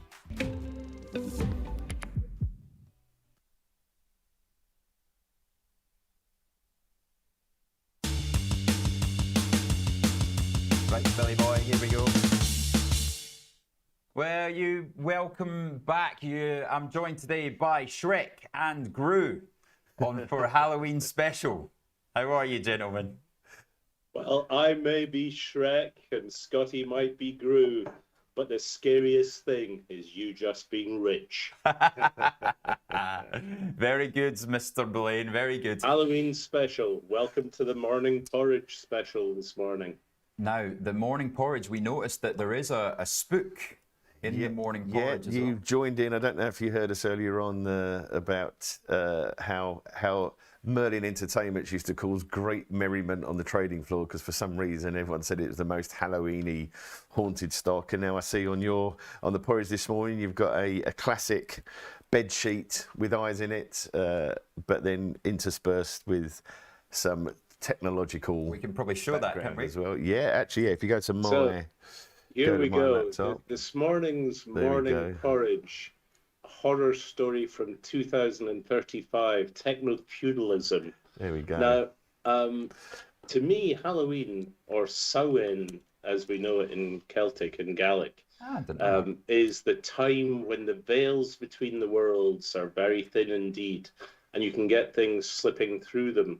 Which is why this morning, the bulk of the morning porridge is something that's come through to me from 2035, when we find ourselves in a very different economy. It's one where effectively techno-feudalism, which one of the big fears of a lot of people, that techno-feudalism describes a situation where you have all these tech lords have managed to establish themselves at the center of the global economy, where effectively they charge rents. So in this morning's morning porridge, I talk about, Lord Lucky from Andrewill, who is charging us money every month for the shoals and flocks of drones that are protecting the UK. Lord Thiel of Planetier is charging us for the Planeteer Health Service, which used to be the National Health Service. And then, of course, we have the London Reconstruction Fund after Google had a nuclear decapitation strike as part of its hostile takeover of Meta. Ooh, I can be very imaginative on a Halloween Absolutely, morning. that's a real Halloween horror story. I Isn't like it? this. Anyway, it's a bit of fun in the morning porridge this morning, looking at what the future might look like in 10 years if tech lords continue to make ourselves busier and busier. Now, I was hoping to be up in London and joining you in the studio this morning. Of course, I find myself in my very expensive home studio instead. And the reason I didn't come up was my wife's going in for an operation on her broken knee, and I have to be in the house for the guy to come and repair the dishwasher. Now, this is the 4th week in a row that I've been waiting for the guy to come and repair the dishwasher. And this morning he phoned up to say that the spare part that's arrived is broken. So he's coming back next week. And I tell you, I just about lost it with him. But that kind of sums up the whole economy, doesn't it? You sit there waiting and stuff doesn't arrive. Anyway, what have we learned this week? Rich, Scotty, what are the big things that hit you this week? Well, I just to touch on that point though. So you're saying in the future we own nothing and we rent everything, which is the way that Blackstone and BlackRock want us to move. Yeah, of course, absolutely. 3 or 4 oligarchs. We become mere serfs in a technologically It's the future of society. oligarchy, isn't it? And are we plugged into the Matrix, or are the robots that we rent for £500 a month running around? No, you're not allowed to complain about this. If you do, you'll find yourself working in the Greenland rare earth mines on a 10-year sentence. I've come up with the American King Scotty. You've just made that up, haven't you? Yeah. I did. I made that up. King Scotty. And even to be slightly disloyal will get you. And what I've done is I've contrasted what happens with this tech-led serfdom that we have in the West with what's going on in China, where the Emperor Xi has created the Chinese co-prosperity sphere that stretches all the way from the shores of Japan right the way to the English Channel. Macron has become life president of Europe, but is effectively a Chinese puppet. And the Chinese have come up with this terrible, terrible scheme, whereas to be successful in this Chinese economy as an entrepreneur, you get judged solely on how much you pay your employees. Now think about that for a second. The more you pay your employees, the higher up you go in the economy and you become part of Xi's thing. Now think about how terrible it would be if employees were paid lots of money and had money to go out and consume things, therefore creating a strong economy. It's a shocking idea, and it would create the collapse of everything. Capitalist, socialism, gosh, whatever next. God, you might even have no homeless people trying to rob things on the streets as well. Yeah, well, you probably get extra credit if you take people off the street and save the state money by giving them jobs so they can actually go out and afford to buy their houses and rent their houses or whatever and buy consumer goods. Like a dishwasher that works. Like a dishwasher that works. And it's a bloody expensive dishwasher as well, which is particularly annoying. Anyway, enough of that.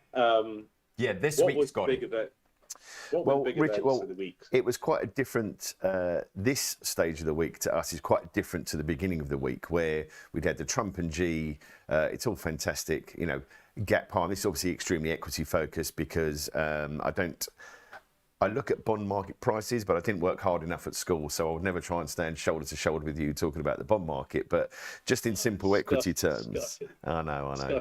But I'm just going to give you a page from the FT. You can pin it to the wall, and you can throw a dart at it and pick what you want to invest in. Absolutely. You know, give monkeys enough stock market tickers, and they'll pick it right. Absolutely in right. Bonds, Scotty, Absolutely right. In bonds, there is truth. That's right. In bonds, there is true. That's right. Hence, most bond traders I've met are always have a heavy dose of pessimism in most conversations. But yeah, I think for nonsense. us, Look at me. I'm the happiest man on the planet, and I know Absolutely. how to spell bond. It's not the difficult. happiest optimistic bear. I think for us, we did highlight. It was quite interesting to me to hear at the beginning of the week, where of course it's all about earnings and mega cap tech and AI spend, and people were just basically brushing off the Fed meeting. But isn't that right to brush off the Fed meeting? I mean, because I think the two big macro events of the week have been the meeting in Korea. Now, what that told us is that, and it was fascinating to watch Trump's Asia progression, where everyone was greeting him with sycophancy, and I thought it was hilarious that the Koreans actually gave him a crown. Yeah. Now, I think the Koreans must be very funny people, because that was obviously a piss take. I mean, that was brilliant, giving Trump a crown, and he didn't go, yeah, funny. He thought, how can he? And the Japanese, it's hilarious. But then you watch Z and said, I'm not dealing with you. I don't want to talk to you. I'm here because I have to be, and I'm going to be here for as short possible time, and I ain't going to respond to your efforts to buddy up with me. What China sent was a real signal that they are now equal, if not ahead of America, and that's what we need to be thinking about. Which of these two powers is going to get ahead of each other in the critical things? And the critical things, as we know, are things like tech.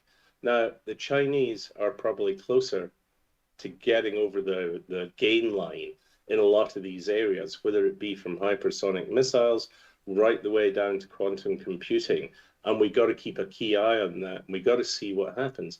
And then the second thing, Scotty, you just referenced was, everyone shrugged off the Fed meeting. Well, is it that important?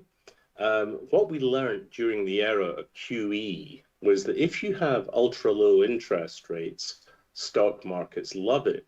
If you make interest rates too low, what happens is people go and borrow loads and loads of money, but they don't invest it in the real economy, because if interest rates are 1%, then returns of 2% from the real economy, it's not that attractive. So you're much better borrowing money and buying financial assets with it, because if all the other money is chasing financial assets, what are they going to do? They're going to go up. And if you buy back your own stock, it pushes up your stock price. So having interest rates at the sweet spot level, which is probably between 3.5% to 4% in the US economy, when inflation is around 2%. So we're practically there. And that's why the market is not that bothered. Yes, if interest rates were cut to 2% or 1%, as Trump seems to want, you'd get a repeat of that massive financial asset inflation. Stock markets would love it, the rich would get richer, and the MAGA heartland would be extremely disappointed that they weren't sharing it and all.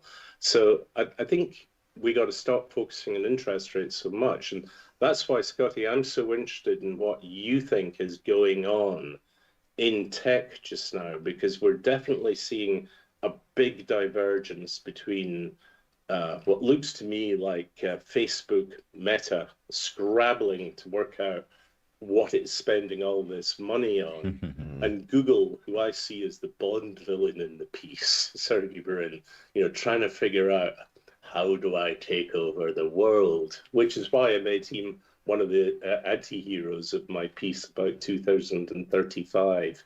Sergey Brin, a guy who nukes London because he thinks that Nick Clegg's still on the board of Facebook. To expand on that then, Bill, why do you think that it's Alphabet trying to defend their search business? Why do you think that they rise above everybody else to be the Dr. No? Because their business is infinitely dependable. They have one of the best money-making businesses on the planet. You just take a look at what has happened to the advertising industry, almost in a parabolic curve over the last 10 years, where now 90% of advertising revenue is flowing through mechanisms like Google. Google wants to hold that, and they've figured out how you do that. I mean, we all know it. You talk about, if all of us were to shout Breville toasty machines loudly now, I guarantee that your feeds will be full. I want a Yeah, toasty. toasty I want a machines. toasty. I Cheese guarantee and that ham. all our feeds will be full of offers to sell us toasty machines in the next 5 minutes. And that New is dishwasher. a defendable space. New dishwasher. Yeah, I seem to have New adverts for dishwasher. dishwasher parts on mine, but yeah. Yeah. So, and Google has a clear strategy how they're going to do that. They're going to create AI tools that focus on continuing to pull in these revenues. What is it that Facebook's doing? Well, you tell me, gentlemen, what is Facebook's strategy? I mean, a couple of months ago, they were paying 100 million salaries to get folk on board. Now they're just spending for spending's sakes. What's their strategy? So we knew that he wanted to go down the metaverse route, and he was because that was really lambasted for successful, that. wasn't it? Yeah. Well, that's the thing, right? So the stock dropped to $100, and he was shamed into reducing its importance, despite the name change. But his plan now, do you think he has something in the back of his mind that he isn't being upfront about, or do you think that it really lacks planning like the market has suggested this week? Gentlemen, I'm a bond analyst. I'm a bond guy. I focus on the real. I rely on people like yourself to tell me what's going on in the fervid imaginations of people like Mark Zuckerberg. You tell me what he's doing, because I can't see it. Yeah, and the whole TikTok plan went to pot because, of course, the big security threat. We ended up having Trump's granddaughter sitting with her feet up in the Oval Office this week on TikTok, scrolling on her, videoing herself on TikTok, saying, "Isn't this crazy? I can scroll TikTok in the White House. This is bizarre." Yeah, I think. Now that is one of the. This is a little sidebar very quickly, because one of the things that we were expecting, the big agreement that Treasury Secretary Scott Bessent, the adult in the room in Trump's administration, had hammered out in the pre-agreement with the Chinese, was some kind of solution on TikTok. Now, my understanding was that we were going to see some kind of coalition that would be Larry Ellison from Oracle, the Murdochs, and probably some Trump family members come in to own one of the most powerful news manipulation tools on the planet. Yeah. I didn't actually see anything regarding TikTok coming out of yesterday's morning's agreement in China. So I think I missed something there, because that is actually significant, because TikTok not only is a money-making machine, but it's an extremely powerful manipulation machine as well. And where that goes is going to be fascinating. And one of the things I'm loving just now is every day you read another story about the Trumps. Yesterday it was one of the Trump offspring has joined a drone company, and this drone company was worth the square root of zero a few months ago, and suddenly it's landed the biggest ever drone contract from the US Army. Isn't that incredible? I just posed the question, but what about Hunter Biden's laptop? Yeah, it's almost got to soap opera stage where he hasn't even had a year in office yet, really, is he? So it's but here's the thing: we don't notice anymore. No, it just wafts over us. We don't care. We don't care. And this is again a really interesting stage in what's going on in Washington. The disruption has been so great that the economy is actually getting on fine despite it. The US economy remains resilient. Here's us having serious discussion. Well, on a Friday morning, who can be serious, especially not in the morning porridge, but we've got an economy where we're actually having a serious debate about what business plans from some of the most powerful corporates in the world are. And we've got a US president who just seems totally, but we're not worrying about it because we know the economy is going to remain robust, and that, if we see things happen, they'll probably correct themselves. So there's nothing really to worry about. We're not that concerned about Bill, you're inflation. angering the Trump fans in the chat. Oh, you've got them going now. This is boring. I don't want to hear you anti-Trump drivel, Mr. Blaine. Oh, fantastic, fantastic. I love You've it. touched Okay. the nerve. I'm not. See, this is the thing is, I'm not anti-Trump at all. I don't think he's anti-Trump. I think he's recognized some of the key factors that are going on in the world. He's recognized the need to have a strong economy. He's recognized that the world is changing, and he's setting America up for that. Yeah. I happen to find him more amusing than worrying when I see the destabilization that's created around him. And as somebody who has spent 40 years analyzing market, I'm looking to what's happening. And I'm actually quite convinced that at the end of the day, we will see something probably much stronger emerge. And I think one of the really interesting things in the last couple of weeks that I've heard Trump come out with was his statement, I think it was the middle of last week, when he said J.D. Vance and Marco Rubio would make a great ticket together for 2028. Now, the two guys that are worth watching in Trump's administration are Scott Bessent, Treasury Secretary, and Marco Rubio. The pair of them have put together that China deal. And that China deal is going to de-escalate global trade tensions. Yeah. And in there, you've got proper adults in the room who are going to move the US economy forward. Well, now, this is the problem. We look interesting. on from the UK, Bill, and it has to be with jealousy. Because exactly like Scotty pointed out this morning, we're bothered about our Chancellor, right, equivalent of our Treasury Secretary, not filling in a form to rent out her house. Who cares? They're doing a deal in China. You know who cares, Rich? Kemi Badenoch cares, because it's about the only way that she's going to get any press time is by showing how very, very caring she is about it and demanding the resignation. You know what? It's petty. It's petty. Yeah. But I'm not that worried about the US economy if we don't get too many more shocks. There's always going to be hiccups, and I suspect yesterday's off the comment thing about nuclear arms testing was probably a deliberate red flag to US liberals to get angry, and that will give Trump an excuse to be angry himself. So if people want to post comments about my Trump derangement syndrome, doesn't bother me. I mean, I'm just watching what it means for markets. And I'm not that concerned about markets and Trump, because I'm looking at solutions which are, and the big question there will be, does J.D. Vance get it? Or does Marco Rubio get it? Or do the two of them get it together? And what will that do to MAGA? These are all interesting questions for markets to consider. Yeah, definitely. Oh, don't you worry, Bill. You're getting some defence as well. Mango in particular. Great to see you on the chat, Mango. And the fact that one's brought you out to pop in a comment, that's made my Friday. That has. Exactly. Yeah. So excellent, Bill. What was it in particular about Xi that made you think that he was signalling that China now sees itself as an equal to the US?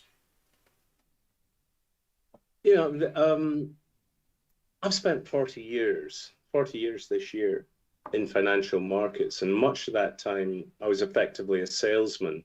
In the early part of my career as an investment banker, I was off doing debt capital markets origination, and then later, after we tried to launch a hedge fund and it hadn't, timing was spectacularly off in the middle of the 2008 financial crisis, we became brokers, broking financial institution paper. And again, that's a salesman's job.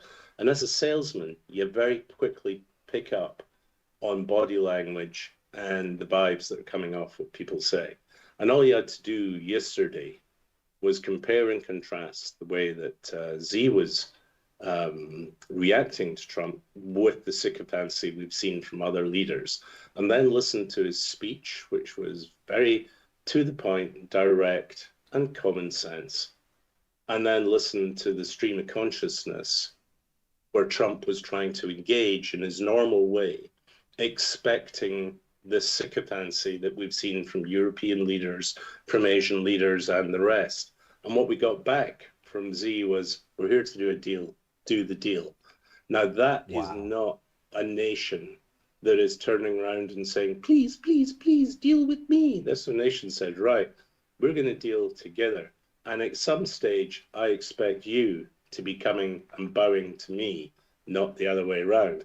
And the way the global economy is going, that's going to happen. Now, this leads us into a second thing, which is history. What lessons do we learn from history? Well, we know that every 100 to 120 years, we have a shift in who the global economic power is. We call that the K2 wave. That's 2 Kondratiev cycles. Kondratiev cycles are about 60 years each of the rise and fall of economies, and it generally links up. So we had the fall of France, followed by 120 years of Britain, and we've just had 100 odd years of America as the global hegemon. And we've got to a stage now where, because of America opening the door by letting China into the World Trade Organization, and America engaging with China, China is now the most powerful industrial nation in the world. And so China expects to become the new global hegemon. And that's what we're seeing. When the trade war with China broke out, Trump chose to do so. We very quickly learned that, it wasn't America that was holding the aces. America thought that its markets and its access to chips gave it divine world power. Well, no, the thing that drives the world turns out not to be chips, but the things you make chips out of, which are rare earths, and also all the other things that are required, that require rare earths. So it's been interesting to watch how America has woken up to this, running around the world trying to do deals, like in Australia last week, trying to do a rare earths deal. But it is going to take 5 years at least of Manhattan Project effort for the US to develop new supply chains in rare earths, which means that it has no alternative but to deal with China. And that's why I was watching President Xi of China treating Trump not even as an equal, but more like a supplicant at his court. And that's the reaction we have to cope with. Now, if we go back to where we started this conversation this morning, it was about how the next evolution of tech, in other words, the next series of tech products that come to the market and create the next big boosts in consumer economies, and where are they going to come from? And it's things like quantum computing. It's not necessarily just AI, because quantum computing is real, and the Chinese get there first, then AI is a sidebar. Yeah. And then it's also things in the military like what we call them hyperspeed missiles and that kind of thing. And the Chinese have already got leads in these things. And if you want to know what's really happening, just drive up any motorway in the UK and count the number of Chinese cars that are now on the road. And Rich, Angeline, and you and I, we discussed Chinese cars a couple of weeks ago. They are half the price and just as good. Now, I have not bought a Chinese car because I want to wait and see how much better they get. Yeah. Yeah. Just to touch back on rare earths there, I did mean to tell everybody I bought back into Pensana. So Pensana, as you know, when things start to go parabolic, then I do like to take the profit. Always too early. I think I sold out at about 140 in these. But back down to 111 on Wednesday afternoon, I bought back into Pensana. So that is one to watch. Remember, rare earths in Angola, and all this hype around MP materials. You'll see that one will have come back as well over in the States. You see very similar. So rare earths trading similar patterns. But I think that Pensana's found a bit of... So all these graphs just demonstrate the way that the market's thinking. They think that there's an agreement on rare earths there. They're not looking at what happened yesterday in Korea, maybe in the way that they should be, that it's actually a major strategic shift that just went on. We know it's going to take years for guys like Pensana to be able to deliver the rare earths they promise. Yeah. B, you're dealing in a country like the Congo. So there's a lot of risk involved there. Yeah, Angola, slightly better than the Congo. Angola. And Gaelic, yeah. Yeah, apologies. They are very, very different. Not right next door to each other, but very, very different. The risks of delivery, are high, and the chance that they become irrelevant if we see a more substantial solution to rare earth supply occurring. Let's imagine a very positive world where all the trade issues de-escalate and somehow China, America, Europe, the rest of the world all agree, let's have a real push for all kinds of solutions on climate change and global tech and all these things. Oh, 2015, you mean? Sorry? 2015. Yes. Yeah, let's go back 10 years where everyone was playing nicely in the schoolyard and we all expected a better world rather than the one we got. Let's assume that it happens, and suddenly the pressure to develop all these emergency alternative sources of supply just become a thing. So if you are playing in these stocks, you've got to do it the way you've just done it, which is not to be scared of missing the last 10% of a rally, but be more afraid of catching the first 50% of a collapse. Yeah, Absolutely. yeah, 100%. Bill, so it's Scotty's last day today. He's off to new ventures. Yes, I said on the show this morning, but I've been practicing my sales pitch. Would you like fries with that? So that starts on Monday. Yeah. So, what do you say to an EastEnder in a uniform, big back and fries? That's right, absolutely, absolutely. I've heard that. That's before. a terrible joke. I immediately pull that before I'm cancelled by the whole Essex. No. As an EastEnder, that's perfectly acceptable and spot on. Once you find out where he's going, Bill, which we haven't disclosed, then you'll be more careful. Trust me. As industry traditions maintain, I couldn't possibly say, but I'm sure you'll find out next week. Yeah. Oh, please do. Please let us know. I mean, here's me jumping on board a late career in financial markets and journalism, whereas I've been happy to be an investment banker for decades. I never knew what fun it was to be able to come on board a TV show like this, Rich, and actually say what I think. Well, there you and go. It must be working if I've upset the Trump-tards. Absolutely. This is what it's all about. It's all about getting reactions. Excellent. Good. We won't tell you where he's going, but he's moving from 2 initials to 3 initials, and it's not MI5. So we'll leave it at that. Okay, Bill, it's been wonderful as always. Okay. We're going to see you. I am seeing you in 12 days, sir. Indeed, yes. Now, what is it we're going to be talking about? Remind me. It's something like the difficulties of being a bear in an exuberant market. Will it still be an exuberant market by then? Well, I've got to come clean. We've been doing these slots for what is about 2 months now. And every time I say, October, it's the harshest month for markets. It's always October when it goes badly, badly wrong.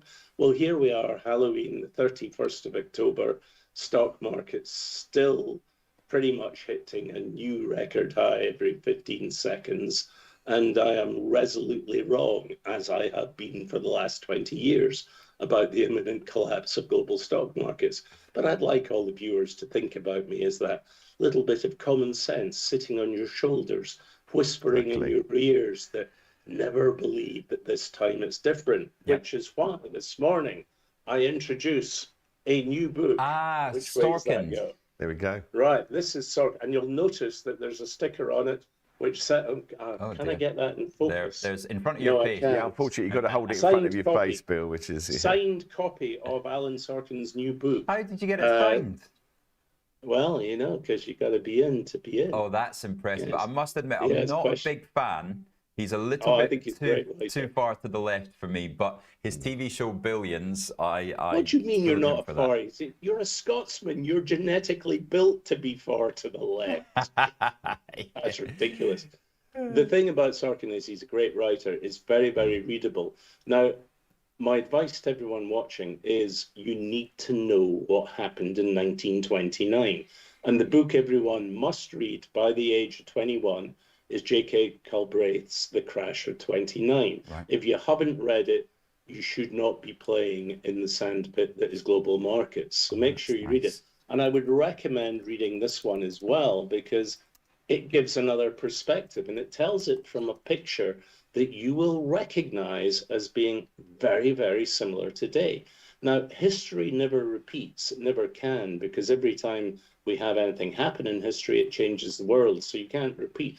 But history does resonate, and it's well worth, here we go.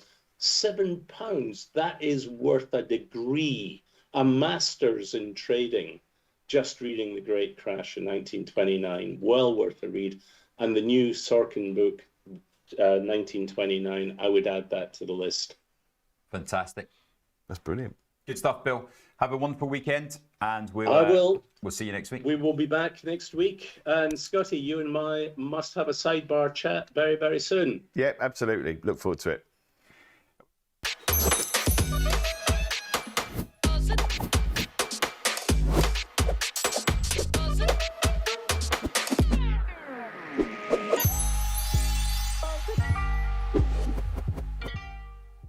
Welcome to The Art of Investing, a brand new podcast to help you achieve your investing goals. And I've seen at first hand the power of the wealth creation that one has been able to obtain from this industry.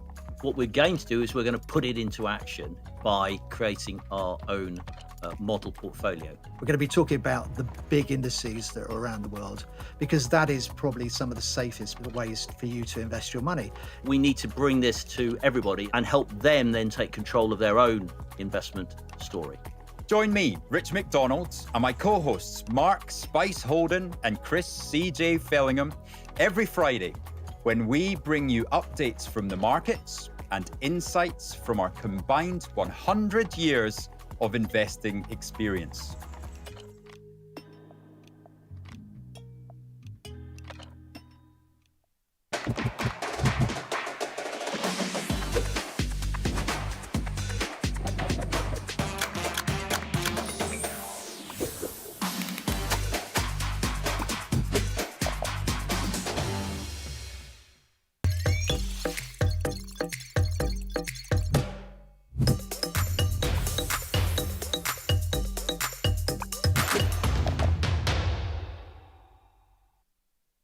Do you like the sound of tax-free trading?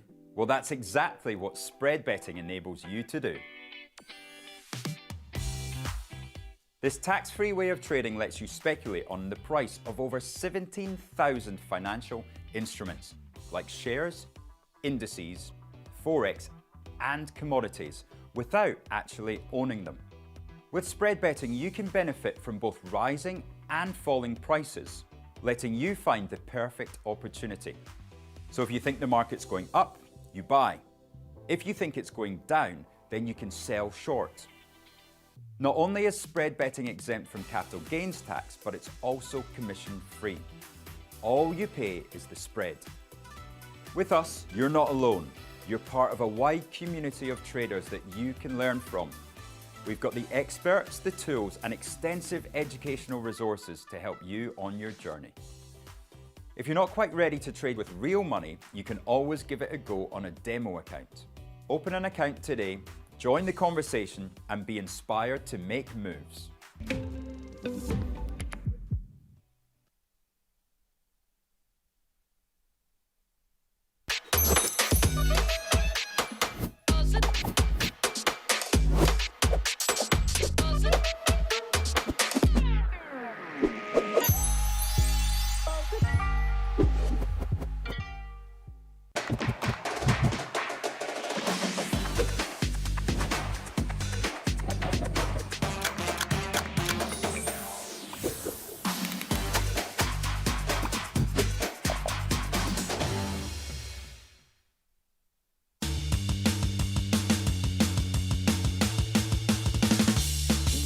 Hello.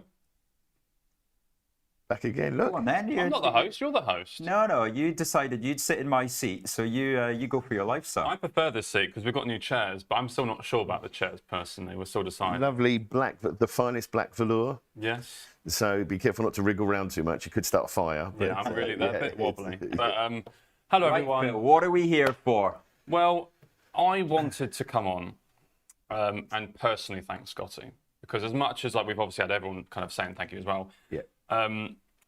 Obviously, to kind of taken over, it's been stressful working with Rich every single day. So you've made it much easier. Thank you. And even the kind of little bits here and there, we're always willing to kind of come on. It's been really, really helpful. And also, everyone's really enjoyed it. It's been fantastic. So I found it quite inspiring as well to listen to you and learn from your teachings.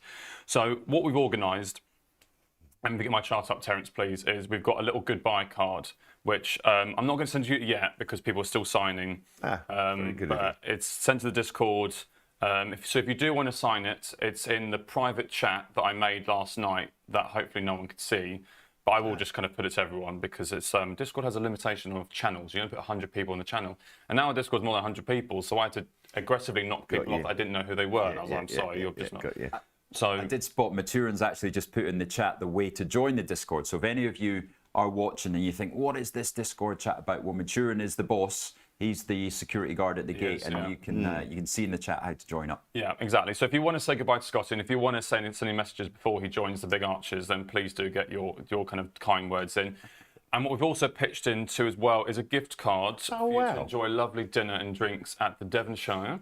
That's incredible. Put 100 quid behind the bar there. So That's very generous of you. Whatever you want. Thank you very much. You're more than welcome to invite us, and we'll just spend the money anyway. Yeah, absolutely. Yeah. But, Exactly. I'll let you know if you wait for me to message you. If I don't message, just keep waiting. Exactly. It's a stand up. So this is just a thank you. Like, That's incredibly generous. You're welcome back anytime. That's very nice of you. And for my part, I know that we've had these discussions on in the last few weeks. I'm leaving, but it's been one of the best things I've done.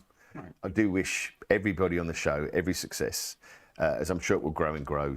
And for everyone on the Discord, we will keep in touch. We're going to have to figure out.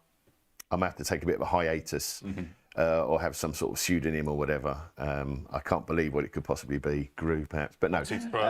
No, obviously, there's a couple of things that I have to just establish in my new home. But yeah, it's been brilliant. It's been absolutely brilliant. And it's really reinforced what Rich and I were talking about actually in the studio when we were listening to the segment earlier on about your personal finance and so on with Luke, and we were just saying about hopefully you'll get the ability to expand what you're doing and to continue, and the backing for you to continue and to help educate people, because at the end of the day, I know that we sort of laugh and joke about it's good to trigger people about Trump in the comments. It is an educational platform. Yeah. And, you know, this is one of the greatest experiences you can have in the markets, but it can also be one of the worst. And to try to guide people through that has been, for the few months I've been on, it's been a great honour. We've had some great feedback from people, which has been extremely flattering, because you don't get a lot of direct feedback if you're working in a sort of regular job. But yeah, on here you get live and direct feedback, and it's been brilliant. Fantastic. Danny gave you a lot of feedback all the time. Generally about shouting from his office, where's Rich gone? Yeah, where's Rich gone now? Why have the Russians done that? Why have the Turks done this? It's just, where do pregnant women even go? Where do pregnant women even go? Yeah, exactly. Yeah, and so on and so forth. So yeah, it's been fantastic. Right. It really has. And I can't thank you all enough. And again, thanks for the messages, everybody. Last week, this week, it's incredibly flattering. And yeah, thank you for the gift as well. Oh, my pleasure. And the thing is, like, a lot of the stuff that you've kind of brought kindly as well, in terms of the educational stuff, the content, we want to start kind of curating that a bit more into actually a proper, like, kind of produced segment. So we're going to kind of take a bit of inspiration. So you'll always have a lasting effect on Trade Live with IG. Thank you. So yeah, I mean, just wanted to come on and I really appreciate it. Thank you very much. So good stuff. We see everybody coming through in the chat as well. Top man Scotty, top guy Pelicans giving you a wave there as well. And yeah, very much good luck, as Daroc says. So that is it. I'm saying goodbye to Scotty for the third time, I think. I know, crikey. In Will there be a the fourth? computer world. Well, Only time will tell. stay tuned. Keep liking and subscribing. Now that is the valid only time will That's tell. fair enough. I'll take that. Yeah, Exactly. Everybody have a wonderful Halloween. Don't get spooked by the markets as they head lower this afternoon. But yeah, very. Not Amazon though. Yeah, not Amazon. Not I don't want that one. Yeah, exactly. 255. If it's 255, I'll take you to Devonshire for a There you go. You'll have the good vouchers value. Yeah, exactly. Yeah, I'll be watching and tweeting, going, "Oh, I've heard Amazon are gonna, let's get the shares up, get them up there." Have a good week, everybody. So we'll be back next week. Producer Phil, what have we got on the show next week? A little bit of a spoiler. Yeah, we'll do a bit of spoilers. Angeline's back. Thank God for that. This week's been awful. No, it's been good without Angeline, but we have missed her. So a couple of spoilers for next week without too spoiling it. Garth McKenzie on Monday to give us his weekly outlook. We've got Garth has kind of potentially signed up for like a Monday segment, bi-weekly Monday segment. So he's going to give his outlook on how he thinks the markets are going to happen next week. Julian Wheeler Tuesday, John Mayer Tuesday, Piers Buckworth Wednesday. Maybe, we'll see if he turns up this time. Andrew Webley is coming back from the Smarter Web Company on Wednesday. Simon Popple on Tough Friday. questions for Mr. Webley. Yeah, this will be a fun interview to watch. Simon Popple talking about gold on Friday, and then Morning Porridge live again on Friday. I've done my job for the week. I've already booked it all in. Menu. Yeah, What a menu. Beautiful. Maturin's leaving us with. So, Rich, you're the common denominator in when Scotty leaves. Yeah. Thankfully, it was me leaving. Yeah, that's all right. the time Exactly. before. Exactly. I should be clear. It's a score draw as regards who left. Yeah. Brilliant. Right. Cheers, guys. And yeah, thanks to Mars as well, who gave us the idea of the Devonshire. Oh, did she? That That was very nice of her. Well, thank you, everybody. Yeah, He was asking me, what should we get him? And I was like, why are you asking me? You've known him for 20 years. Yeah, exactly. Buy those. All right. Goodbye, everyone. Have a nice weekend. Cheers, guys. Take care. Peace. Shut up.